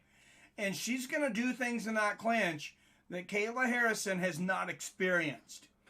I think a Thai boxer, I think this is going to be a good test for Kayla Harrison because she, like I said, she's going to want to get that clinch. And when she does, she's going to see knees and elbows come flying. At Adam, most haven't seen it. It was a good one from the 80s. Oh, from a DeVito character. Oh yeah, Gint Shorty. Yeah, I remember seeing that. Danny DeVito, how does that guy still look the same? He looked like he was 50 when he was like 25, and he looks like he's 50 now, and I think he's like 80. By the way, for anybody that doesn't watch it, Sunny in Philadelphia is one of like the greatest comedies in the history of the world. I freaking love that show. Mike should definitely play UFC and Pride games. Yeah, I should. Mac 209 in the house. What's up? Fights of Friends. Is Genah any good? She's undefeated in PFL. She won both of her matches to get the number 3 seed, but she was the 2018 World Muay Thai Champion. We've seen this evolution come out of a few other strikers. Chris Cyborg, of course, was like a kickboxer Muay Thai fighter. Israel Adesanya was a kickboxing world champion. He's now a champion. You've seen, of course, we can't forget Holly Holm was a professional boxer. Ended up knocking out Ronda Rousey in one of the biggest upsets in MMA history. What does Genah Fabian have for Kayla Harrison tonight? This, without a doubt, will be the biggest striker Kayla Harrison has ever faced. And this, to me, this is the champion. These are the two top women in this whole thing. The winner tonight gets $200,000, a shot at the $1 million. But Kayla Harrison's going to come in a huge favorite tonight. Now, Genah Fabian, she's used to the crowds. Like I said, she was a 2018 Muay Thai champion. She's also used to the clinch, and she does some violent things in that clinch. What's going to happen when the judoka, Kayla Harrison, clinches up with Genah Fabian? She can't help but do that clinch. It's instinct. And speaking of boxers, kickboxers making the evolution, Clarissa Shields joining the broadcast team for a few talks to watch Kayla Harrison and Genah Fabian. She won her MMA debut June 3rd, knocking out Brittany Elkin. She's not in the tournament this year, but definitely will be next year.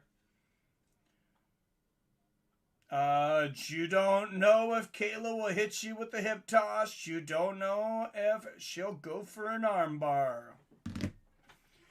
Yeah, but she don't know what Genah Fabian's going to do when she goes up to clinch her. And Clarissa Shields will also fight in a showcase bout on October 27th at the PFL World Championship. So mark that on your calendar right now. I know it's a Wednesday, but October 27th, we're not going to want to miss that one. We're going to have to do an all-day stream, however long it lasts, because, like I said, they're going to give away $6 million prizes.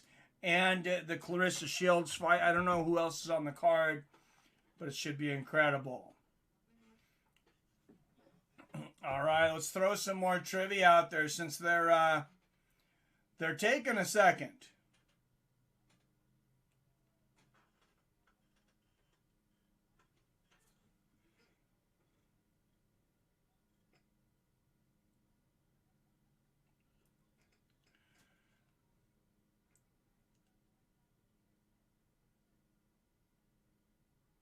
Just 1 second here. Oh.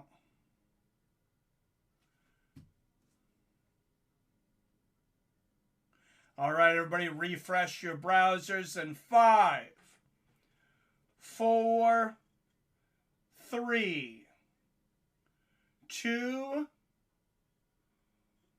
1. All right, guys.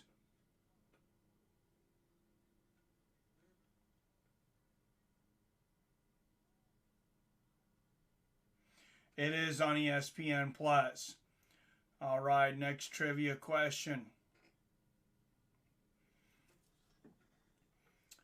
Area code. This is a speed test. Area code of the infamous Diaz brothers. They say it all the time. What's the area code of Nick and Nate Diaz? Oh, never sparking up Bubba Kush. Adam from Allen, 209. You are correct. Stockton, California. Mac 209 and J Dig had it right behind. Yes.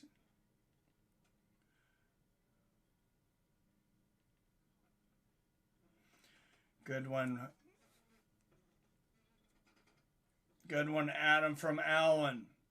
Mac, I would have been embarrassed for you if you didn't get that one. This veteran. Next question. This veteran of early UFCs went by Polar Bear. Standing 6'9" and over 300 pounds. Or 320 pounds, excuse me. This UFC veteran went by the Polar Bear. 6'9", 320 pounds. Had an epic war. I think it's like almost 15 minutes with Marco, King of the Streets, Huas. Adam from Allen, you got it. Paul Varlins, rest in peace. Unfortunately, Paul Varlins passed away this year from the Khabib Khabib Tony virus. Adam from Allen on fire tonight. All right, guys, next question. Launching his career not much after Bruce Lee, this martial artist used humor and his own stunts to form a unique identity. Also one of the biggest box office stars in the history of movies. Launching his career not much after Bruce Lee, this martial artist used humor and stunts to form his own unique identity. Adam from Allen, you are correct. Jackie Chan. I remember seeing Rumble in the Bronx with my parents when it came out in the States at the drive-in theaters. That was the first time I had seen Jackie Chan, and I was like, oh, this is awesome. I was hooked. And speaking of action actors, for those that haven't heard yet, R.I.P. Sonny Chiba. You might remember him from movies. He was in a lot of kung fu martial arts movies in the 70s and 80s. You might remember him from Street Fighter or from Kill Bill 1. Sonny Chiba was a legend, and he will be missed. All right, one more trivia question before we start this. What is Colby Covington's nickname for Kamura Uzman? Which that, well, I guess there's two of them. I'll give it to you on either one. But what is Colby Covington's nickname for Colby Covington's nickname for Snoozman? I'll give it to you on that. Mac 209. Snoozing is one of them. Also would have taken Marty Fake Newsman or Marty from Nebraska. But Mac 209 gets it. Oh, look at who that is. There is an interesting spectator in the crowd. Amanda Nunes. She may be fighting one of these females in the very near future. Maybe they're scouting for the boss. Amanda Nunes very close to the action here.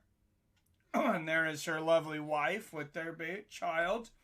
Both women 31 years old. Genah Fabian 4 inches taller at 6 feet. She'll have an 8-inch reach advantage at 74 inches. U.S. versus New Zealand. And both women weighed right in at the limit of 156. For those that didn't see earlier, Larissa Pacheco. She was guaranteed $200,000 for a win tonight and a shot at $1 million. She could not make weight and lost out on that opportunity. All right, first, fighting out of the blue corner. She is a plus 1,700 underdog. 4-1 as a professional, 3 knockouts. She was the 2018 Muay Thai World Champion, representing New Zealand, Genah Fabian. Yeah, Marty from Nebraska. And out of the red corner, a minus 4,000 favorite. She is a 2-time Judo Gold Medalist. She was the 2019 PFL's Women Lightweight World Champion. 10-0. Presenting the reigning, defending PFL Women's Lightweight World Champion, Kayla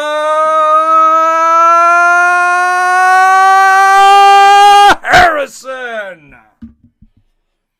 Referee for this one will be Andrew Glenn. I don't think we're going to need judges for this one, guys. I hope not. We got a knockout artist, a Muay Thai specialist, versus a master judoka and a 10-0 MMA fighter. Nobody, maybe, on that list of 10 fighters, though, that Kayla Harrison has fought was at the level of Fabian. And both of these women, I believe, are in here with the toughest test of their careers by far. And a lot of jockeying for position here early. Wow, the odds, though. Plus 1,700 on Fabian, minus 4,000 Kayla. Kayla was 10-0 with 8 stoppages, 6 of them in the first round. Oh, and Kayla's going to come in. She's got the clinch, and she's pushing her up against the fence, and she didn't give Genah room to strike here. She's got her left leg outside. Look how she's shifting her body a little to the left. That may be because she's going for an Ogoshi or a Taitoshi. Oh, and now Genah's going to try to clinch up with that tie clinch. This is what Kayla's really got to look out for. And it's Genah. Oh, it's Kayla that throws the first 2 knees to the body. Another knee to the body from Harrison. You can bet your ass, though, that Genah Fabian's definitely going to be throwing some knees in some clinches tonight. Another knee from Kayla. Oh, Kayla going for an inside sweep. Good takedown defense there from Genah. And there's the first couple of knees from Genah Fabian. Harrison lands another knee. Remember when Ronda Rousey started thinking she was a great striker? And then she tried to strike with Holly Holm, and the world came crumbling down. If Kayla Harrison decides to strike tonight with Genah Fabian, we could see something similar. Nice knees to the body there from Kayla up against the fence. Oh, big knee to the breadbasket. Kayla doing a very good job of using her leverage, getting a great position here. But I still think you're playing, trying the sweep from the side, trying the Sotogari here. Up, and she's going to get her. She's just so good at that. With Fabian, when you get in that position, pretty much no woman's going to stop it, and she's in side control. This could be the beginning of the end. This is Kayla's favorite position, is this side control. Same as Ronda Rousey's. She can set up a nice head and arm here. She can set up an arm bar. She can transition to a better position to mount or take the back. Kamura reminds of myself, tactical art of war mindset. Marty from Nebraska. Oh, and there she easily transitions to mount. Wow, and she's got hooks on the bottom. Over 2 minutes of Kayla Harrison right on top. And she's raining down the ground and pound. And Genah Fabian is realizing this is not Muay Thai kickboxing right now. Big hammer fist from Kayla trying to set up that armbar. And Kayla's gotten so much better since the first couple of fights that we've seen with her. She's really becoming a true mixed martial artist. Look at this ground and pound. Now that she can use strikes to set up her submissions. Wow. Big shots. Hammer fists and shots. And she doesn't care if she gets it by knock. Oh, big combination. Kayla Harrison punishing Genah Fabian. Says, how dare you try to share a cage with me? Oh my goodness. Blasted. That must be 20, 30 unanswered shots in a row. Genah Fabian has no idea what to do. And she is just eating incredible amounts of shot punches. This fight needs to be stopped. Kayla Harrison. Wow. Somehow Genah Fabian is still conscious. She blocked those ones with her hands. Now she's not. Shots to the head. The referee watching her. And it's all over. Kayla Harrison will win $200,000. She will go on to the $1 million tournament to defend her championship. And she has said that she will most likely leave the PFL after this season. She said, they have to pay me. So that woman right there will most likely be going to Bellator or the UFC. I would guess the UFC. And with Amanda Nunes sitting up there in the front row, I'm sure she's doing some scouting right now. Fabian threw one punch in the fight. Yeah, oh yeah, and missed it. And missed it. That's how good Kayla Harrison is. She is no longer just a grappler. She just outstruck a Muay Thai world champion. What I was most impressed with was the clinch, the knees in the clinch. I thought if Genah Fabian's going to have a shot at this, she's going to get into that clinch and she's going to get that Thai clinch and start to land those knees and elbows. And I thought Kayla could get in trouble on this. Kayla Harrison is not a one-dimensional fighter anymore at all. She has gotten drastically better in every facet of her game. I would say she is way better than Ronda Rousey ever was. I know Ronda Rousey winning the bronze medal in judo at 18 years old. You know, there's going to be comparisons for quite some time between the two, but I think Kayla Harrison is the new model. Internet effed up. I missed it. Oh, that sucks, man. Harrison's too heavy for UFC. She will go to Bellator. Does Bellator have a 155? She did fight at 145, though, Bill. She did a test cut to see if she could get down, and PFL allowed her to fight an Invicta. I think it was last year. She did a test cut. She got down to 145. She says, hey, I can do it. There's a little bit of an issue with the UFC and women's weight classes and things now, though, because Clarissa Shields also fights at 155, and she said she does not want to cut down to 145. She says she does not want to do that cut.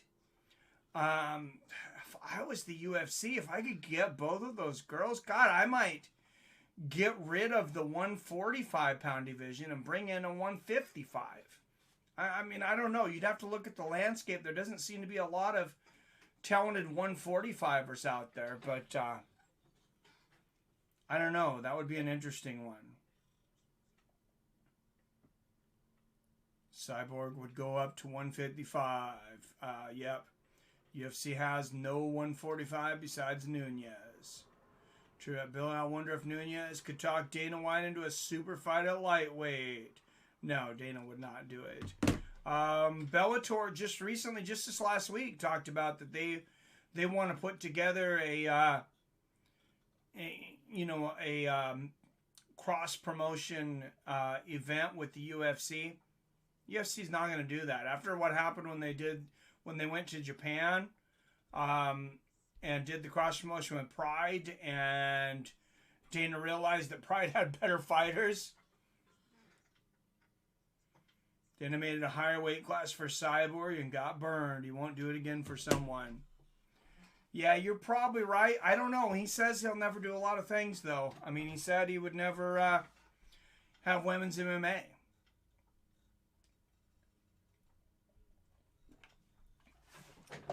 So, wow. Crazy match there. Crazy weekend, guys. We got a lot coming at you. We got a stream tomorrow night. Then we got a double stream on Saturday. You have UFC and you have the Manny Pacquiao fight.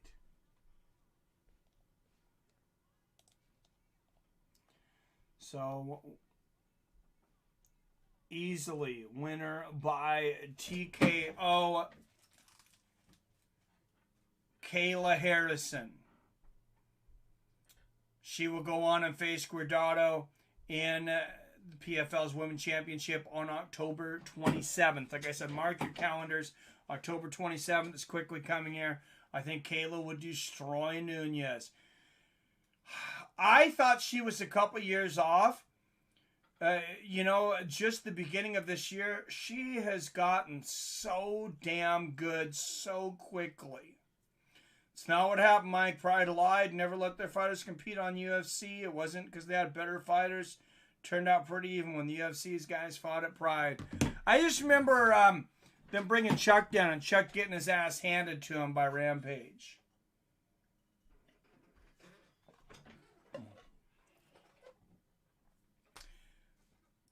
I always love Kayla Harrison's interviews. And here we go. Spoiler alert, there is no freaking puzzle. I put you on your back and I messed you up. I told you, one by one, they're all gonna fall. So doubt me now, but I'm gonna show you how great I am. 11-0 in professional mixed. Scientists, you kept talking about scientists. Oh, the scientists at City Kickboxing. Easy couldn't stop my takedowns. Wow, a fired up Kayla Harrison. I'd like to see that at this point. You're 11-0 as a professional mixed martial artist. You're headed to another PFL championship bout, and it is a rematch. Oh, no, excuse me. It's Taylor Gardner this time. It's not a rematch. She missed weight. Have you been paying attention? What's going on? Not close attention, apparently. Look, it's Taylor Gardner. What do you think of Taylor Gardner, your opponent in the championship?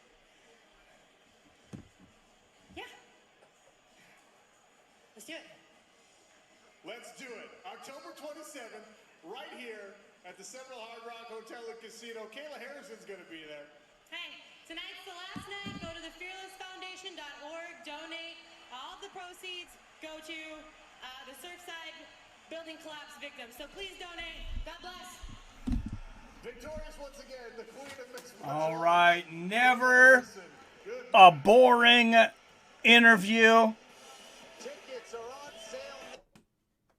The best 155-pound woman on the planet right now, and maybe the greatest female mixed martial artist and combat athlete on the planet and of all time.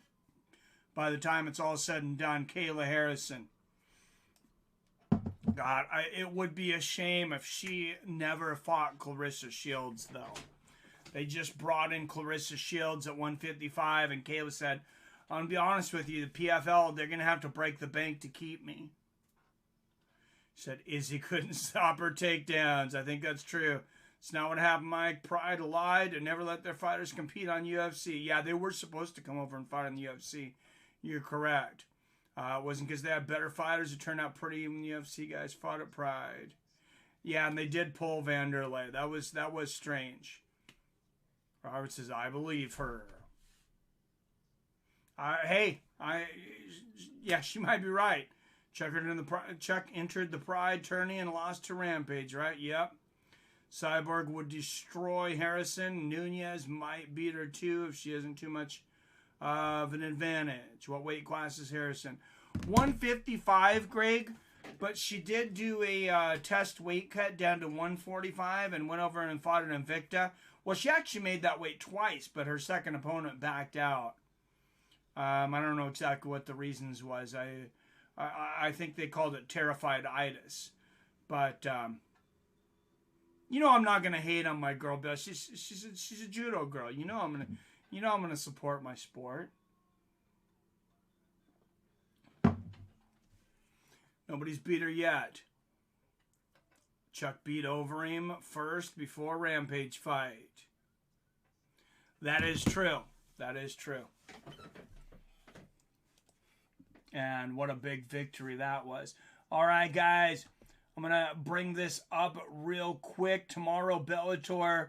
Saturday on this channel, we'll be doing a double. We got UFC followed by Pacquiao versus Ugo, I think is how you say it. But let's check out tomorrow's Bellator card. Prelims we will not be doing. I never end up doing Bellator prelims really because they're early, but they're also free on YouTube. So if you guys want to watch them, there you go. Free on the Bellator YouTube channel is their prelims. Marcelo Golm, heavyweight, taking on Billy Swanson. I like Marcelo Golm. Logan Storley, this guy is a firecracker. 11-1. I don't know what happened to Adam Borix. Let's look in the canceled fights. J.J. Wilson versus Adam Borix. Okay, Wilson missed weight, so it was canceled. That's what happened there. A lot of fights canceled from this. Fight canceled, rescheduled. Wow. Okay, but then our main event, heavyweights, Sergey Karatanov takes on the timeless Czech Congo. What is he, like 55 now? 30-11. The guy, honestly, he just seems to keep getting better. So that's our card for tomorrow. We'll do Bellator. If you want to watch along on Bellator, that's over there on Showtime now.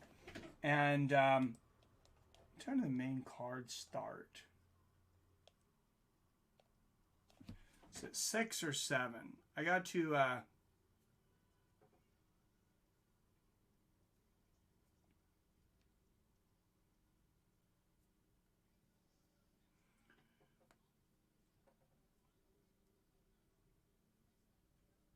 gotta go to the Bellator app and our Bellator site and see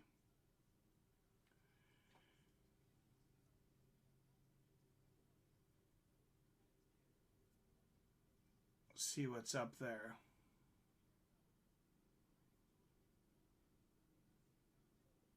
All right, main card starts at 6 p.m. Pacific, 9 p.m. Eastern. So same time as tonight, 6 p.m. stream. We'll do that one. I think that should be a lot of fun.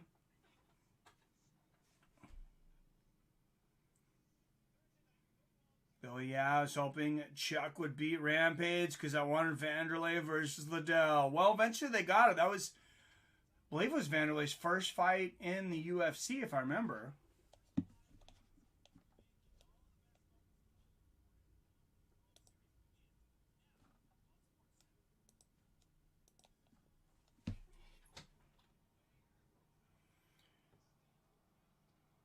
We're getting close to Tyrone. Yes, Tyrone Woodley. I know I spelled it wrong. That's the point. Getting knocked out by the Province Child, Jake Paul. I think Woodley takes him, but I've underestimated Paul before. UFC should do that. Free prelims would probably lead to more sales if the undercard guys pop off. I agree. And even if you don't do the whole prelims, you know they have the early prelims now. And they still have them on Fight Pass for some reason. It's like 2 fights, 2 or 3 fights. Yeah, put 2 or 3 fights for free on YouTube. I mean, man, that's an incredible idea. I don't know why they haven't been doing that already. The season of PFL has disappointed me, honestly. Last season was better. Yeah, it was. Considering everything going on, well, it was 2019 season. Considering everything going on with the Tony Khabib virus and people having issues training and not getting the right people in there and things. I do like the 2 fights in a night. I thought that did make it better, even though I didn't like the way that they judged the first fight. But still, October 27th, I'm very excited about those 6 championship matches. Vanderlei first UFC fight was Vitor way back in the day. Oh, yeah. Okay. Yeah, you're right. Back in the day, but when he came back from Pride, yeah, he fought Tito then too. Yeah, you forget Vanderlei was in the UFC, then went to Pride, then came back. So versus Liddell was actually a pretty good brawl. Beat the crap out of each other. Might be the reason they both started to fall after that fight. Vitor or Victor. Victor Gracie, right, Mac? Chuck versus Vanderlei was UFC 79. Yep. Yeah, I remember that. I remember being so excited for that fight. That was probably one of the fights I was the most excited for, definitely of that time, ever, up to that point. Greg, wow, that's been a minute. Yeah, it doesn't seem like it's been as long as it has been, but we get older and get older with the sport. And like I said, football coming up.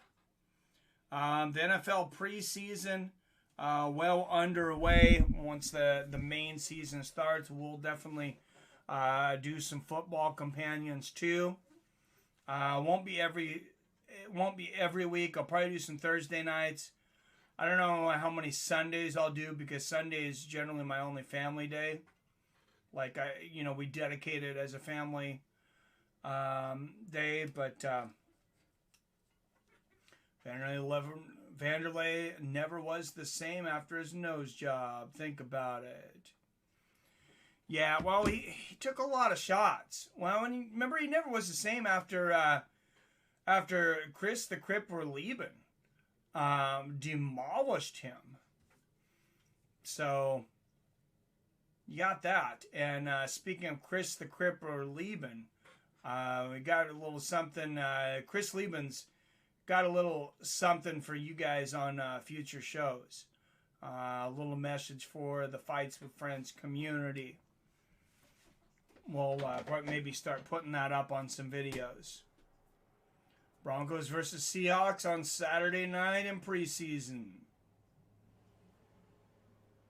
Yep. Yeah, I don't really watch much preseason, but I might watch a little bit just to see who the new talents are and stuff, I guess. But Vanderlei never seen the same after the Crow Cop head kick. Oh, man, a lot of people didn't. It was brutal. Head kick the ass. Pillows up, dude. Huh. Pete's is back, baby. All right, guys. I didn't during the main event, but this stream brought to you. I'd like to thank all the premium members. Greg Brimstone, Milton Nelson, PBR Street Gang, Arcade Chaos, Billy Hughes, Brock Ellery, John Coffey, Phil D187, Chef Johnson, Yippee Kai, Yay, and Mac 209.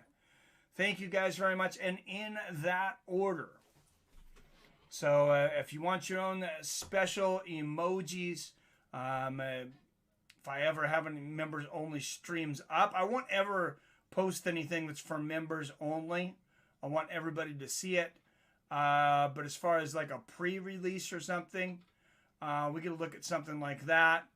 Like I said, you get your own emojis, but you get your name up on this billboard and you get the satisfaction of knowing, you support this community. So if you're interested in becoming a premium member, it should be pretty easy to find on the homepage.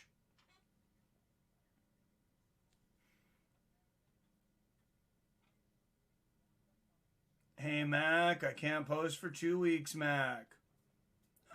On YouTube, Twitter, or Facebook, Pete. Says, what's up, Pete? I have to ask which one you've been banned from currently. Does YouTube do 2-week suspensions? I know they got Rand Paul for a week. Oh, Instagram. Well, the one I didn't hit. The old guy doesn't do Instagram, which I know everybody tells me I should. But, all right, make sure, don't forget to hit that thumbs up button if you haven't before we end this one. 10 people still up in the chat. YouTube at it again. Like, oh, literally, I've been in Instagram jail forever. YouTube got me. Hey, Pete. I mean, I know you're suspended right now, but can you put a link up to your channel for everybody? I think I asked you that before. I'm not even subscribed to your channel. I need to go and subscribe to your channel. I kept meaning to ask you to put a link up so I could find it. Yeah, Mac, they said I posted a video not appropriate for kids. It was a teacher talking. Or freezing, I don't know. Oh, I bet I know what video that was, Pete. I might get kicked just for talking about it.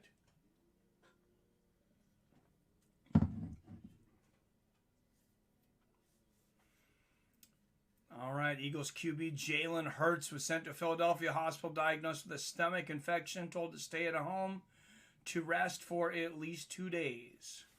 Well, that's not really news. I put up... thank you, Billy. All right, I'm going to copy this.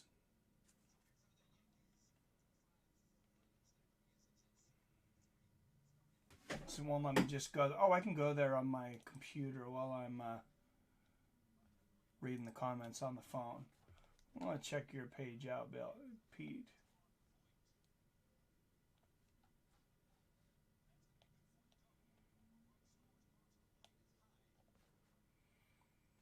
Oh, yeah, you're going to be quite helpful on weapons of mass discussion, I think, Pete. A lot of short videos, man.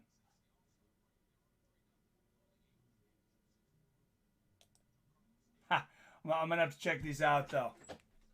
Good stuff, Pete. Put up vids and put not for kids. They still get a strike. Oh, geez, they don't love us. Thank you, Mike. Of course.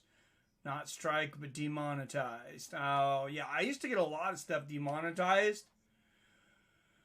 Knock on wood, I have not for quite some time. But YouTube's ad revenue is such a small portion of anything.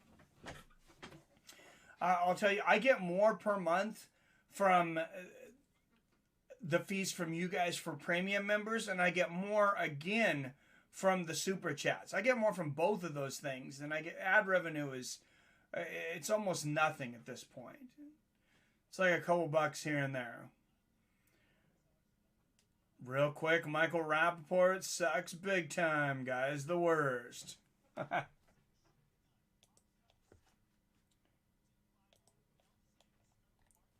Says, hell yeah, Bill. All right, now you got 36 subscribers, Pete.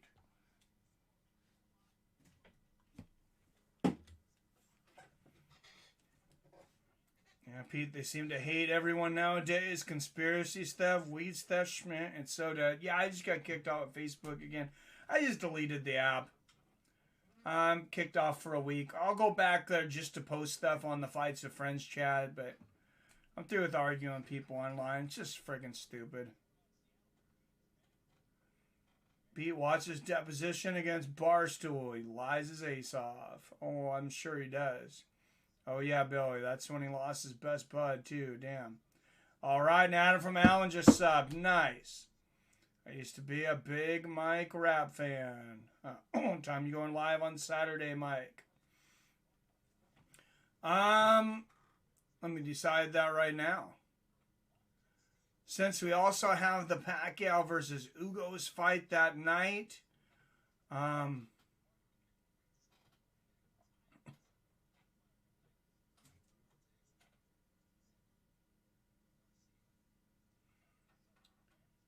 could get sticky. Oh, prelims don't start until 4.